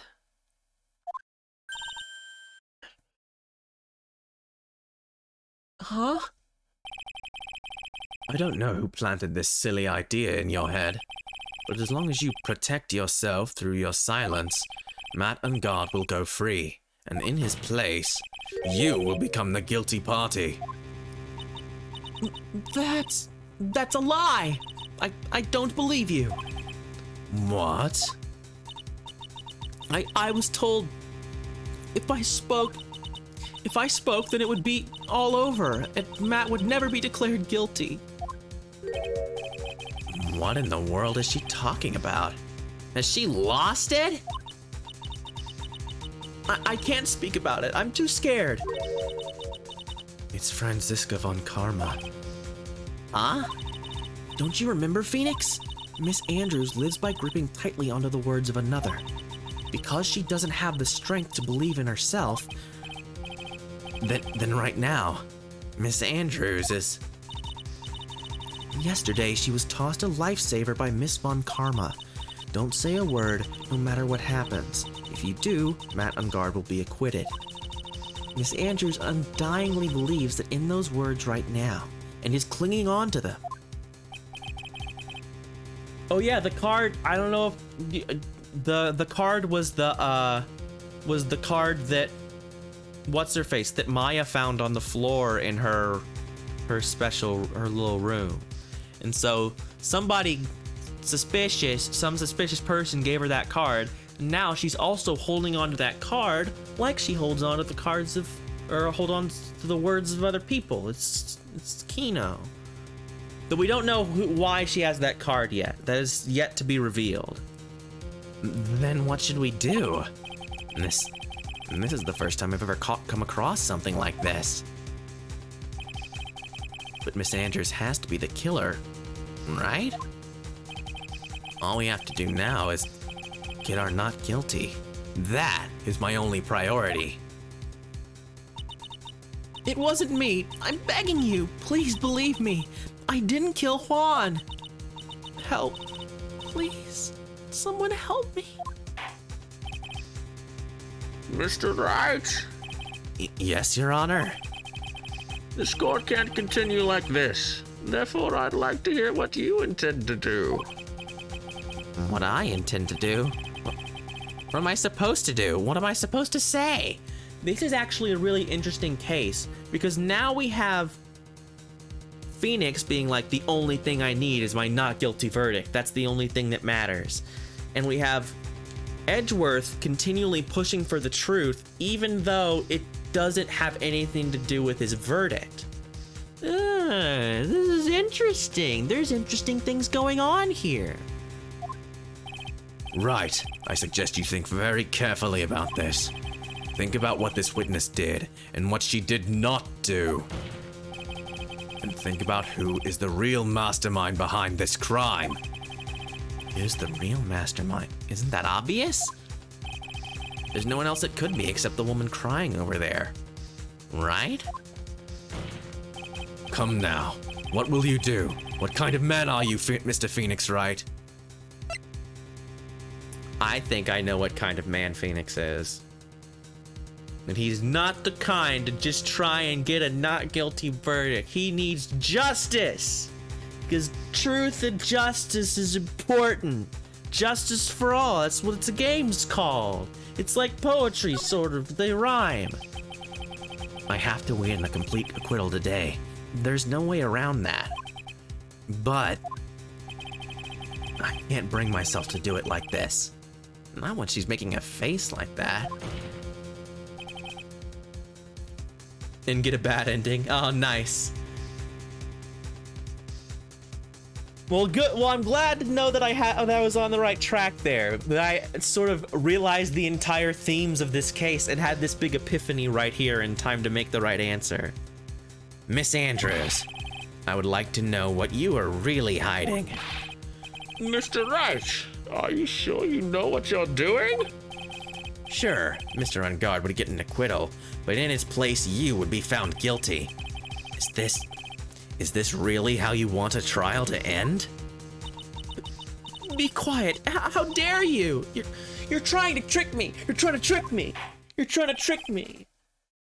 You've done too much combo damage to me, so now I'm gonna back away and be invincible. You're trying to trick me. That's enough. I commend you for trying, Mr. Edgeworth. However, it's clear that the defense's theory is the truth. You're wrong. Oh no, the judge is doing it anyway. What a shame. Huh? I'd hoped things wouldn't come to this. However, What is it, Mr. Edgeworth? Miss Andrews, since you absolutely refuse to testify, it falls on my shoulders to disclose this to the court. Stop. Mr. Edgeworth! Yeah, Edgeworth knows what it is. He could just say it. This witness, how should I put this? She has an illness, What? and because of this illness, she has tried to commit suicide in the past. Stop. Please stop. No matter how much you want to hide it, it's no use. I have the evidence right here. That's... And that's the second part of the suicide report. The attempted suicide report. What will you do now, witness? You know what I'm about to do, don't you? I will now reveal to the court the true nature of the pitiful woman known as Adrian Andrews. And the secret of her dependent nature. Having other people know about it scares her more than anything else in the world. Please stop. I beg you, if people find out, I'll... If you're going to say you would choose death, that is of no concern to me. Edgeworth, how can you be so cold? However, before you die, I will pull the truth from your still breathing lips. No matter what I have to do. Yeah, Edgeworth found, he kept on he had to keep fighting to find that answer. So, will you tell the court yourself, or shall I? Either is fine with me.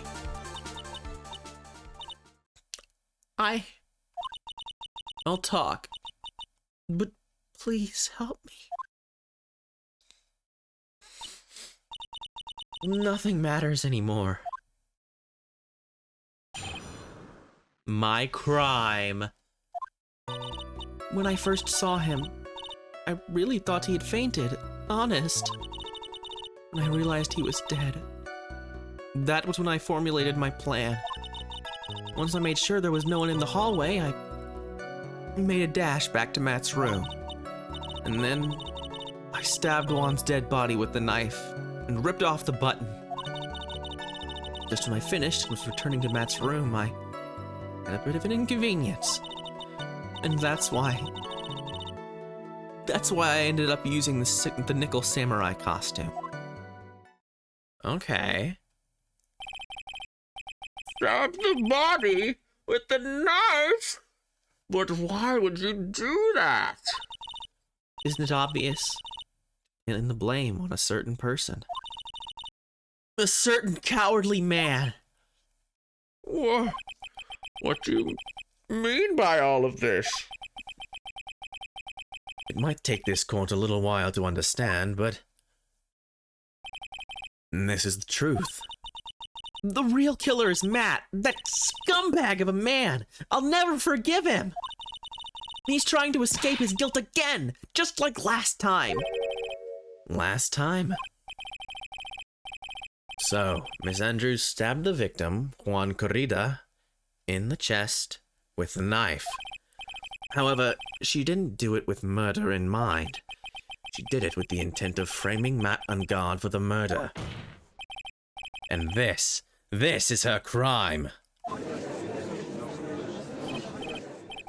What? How is this possible? I mean, wasn't Miss Andrews supposed to be the real murderer?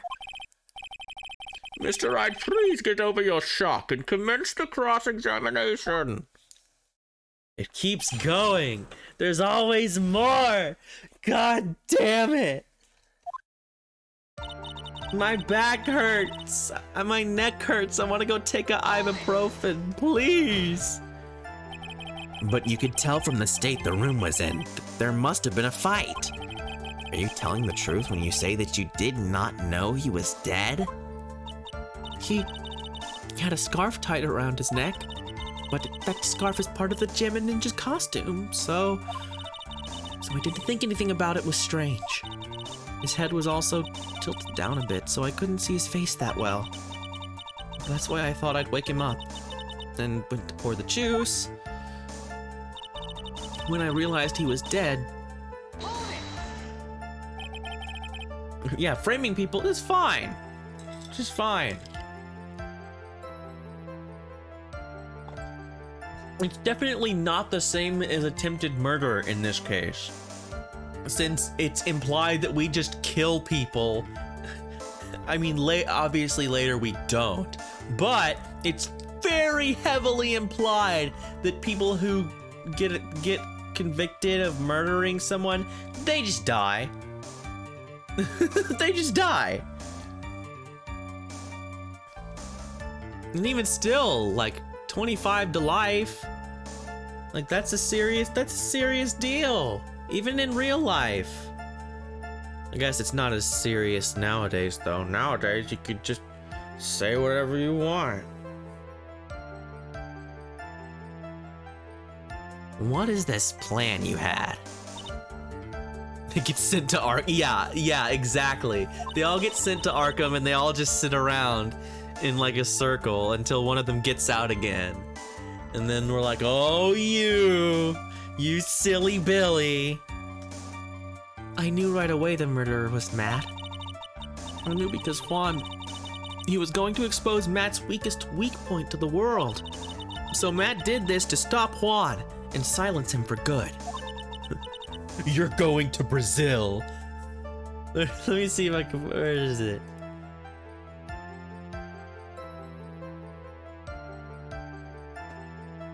His weakestest weak point. The weakest of them all.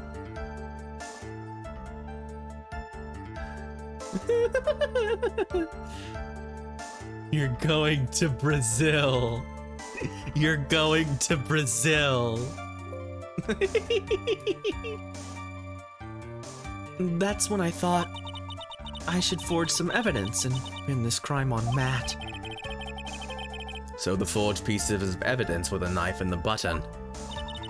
The first thing that came to mind was to plant the knife. Once I made sure there was no one in the hallway, I made a dash back to Matt's room. And that was so you could get the knife, correct? The knife Matt used at dinner had his fingerprints all over it. I thought if I used that, then the police would certainly turn their eyes towards him. Look at her little determined face. We keep cutting back to this and it keeps making me laugh. They're like, "Whoom." Like, it's just so funny. I don't know why. Matt was napping with his costume on at the time. I slipped in, took the knife, and returned to the scene of the crime. And then you stabbed him. So you were the one to stab the victim with that knife. It gives me goosebumps to think about it now. What a horrible thing I did. But at the time, I couldn't control my own body. It moved on its own. Then, when I stabbed Juan's dead body, I suddenly realized something. If I used the button somehow, I could make Matt look even more suspect. So you thought to rip one of the buttons off and then plant it in Mr. Ungard's Hakama. Yes, that's what I had planned to do. But things never go that smoothly, do they? Just when I finished and was returning to Matt's room, I had a bit of an inconvenience. Which was? An inconvenience. There was a woman with a camera at the ready, loitering in the hallway. I'm willing to bet my spikes it was Lotta. There was also a woman with a ray gun at the ready, pacing back and forth. And that's Miss Oldbag for ya. I had already been caught and made it into a big scoop for a certain weekly tabloid once, so I couldn't very well go out looking like myself and get caught again. And that's why you did it. You were the one who prepared that costume, weren't you? Yes. I took it from Global Studios. I also put it into Juan's guitar case the day before the awards ceremony. You did this in preparation for the press conference, correct? Yes. Juan wanted to wear that costume and hold a press conference in it. He was going to disclose Matt's big secret there. And what is this secret? That I don't know. Anyway, I thought that if I were to leave Juan's room in the Nickel Samurai costume, then people would think that Matt was the real murderer. I was very careful not to leave any fingerprints when I opened the guitar case. I absolutely did not want anyone to know about the costume. I think we've heard enough. So after that, you went back to Mr. Ungard's room and planted the button. Into Matt's Hakama? Yes. After that, I folded up the costume I was wearing and put it into a bag. Then I snuck it out of the hotel and got rid of it. My word! What does all this mean? Mr. Edgeworth, is it? The real criminal is Matt Ungard. Yesterday, that woman prosecutor sent me down for a talk. Franziska, huh? She said that I should, under no circumstances, confess to what I had done. And that if I just kept quiet, then Matt would be found guilty for sure. I had no choice but to believe in her words.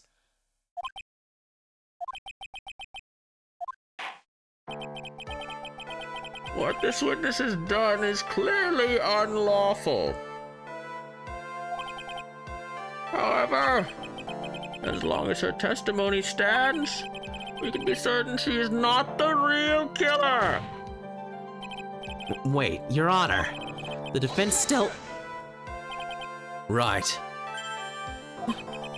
It's pointless. At this point in time, it is not possible to indict Miss Andrews on anything. Yes, exactly. There is a single piece of evidence that points to her as the murderer.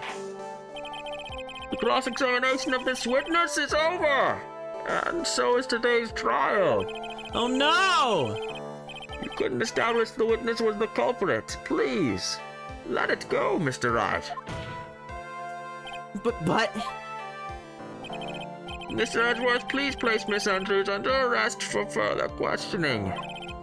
Understood, Your Honor. The prosecution will arrange her detention immediately.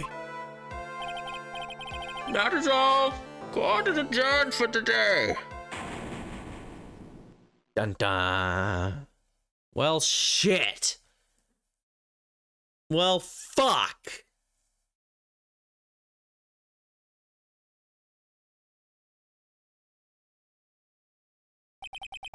Today's trial. It's over. And I didn't win an acquittal. Witness, would you mind if I asked you something? Edgeworth? What is it? Before you leave court today, I wondered if I might look at one thing. The card in your hand. It's had my interest for quite some time now. What exactly is it? Oh, this? Mr. Wright also asked about this. Although I didn't remember at the time you asked me about it, Mr. Wright. I remember just now. I found this in the room on that day. The Room? Starring Tommy Wiseau? Written by Tommy Wiseau? Directed by Tommy Wiseau? That day. Yes.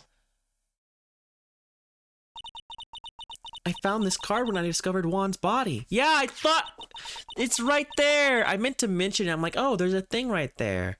And it's right there.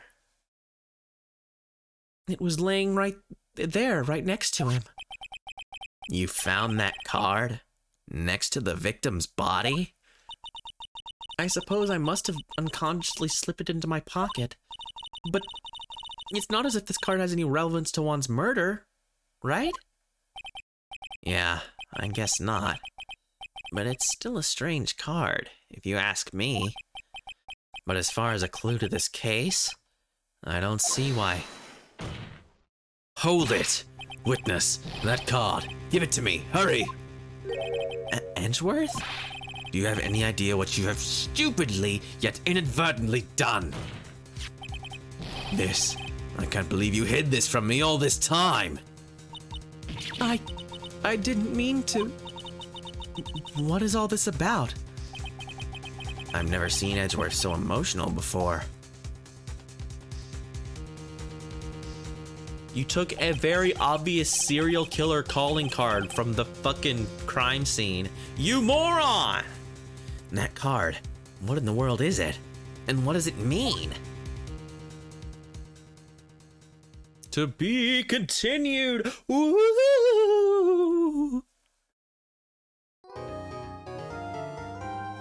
I like how it says saving content, but then asks me to save, which I obviously will do. So yeah, that's gonna be it for today. I am not gonna get us like neck deep in the case again, because I gotta go and get some ibuprofen because my back and neck are hurting. I think I slept weird. It's been bothering me the whole time, but this has been super fun so far. Definitely very awesome. And I cannot wait to do more. Holy shit, this case rules. So yeah, I'm gonna send y'all over to KZ now. Raid. Well, how is this? I'm gonna make sure I get it right. Let's see. Where's KZ? Where's his thing? Yeah, she's dead. You'll have to find out how she's dead next time. KZ. Excellent. So yeah, have fun. Tell KZ hi. I will probably watch his stream later. And for now, I am just gonna take it easy. And we'll find out that Maya is definitely totally dead next time. I'll see y'all later. Two view, yeah. Get ready. Go do the thing. Do the thing. Yeah, so bye everyone. Have a good day.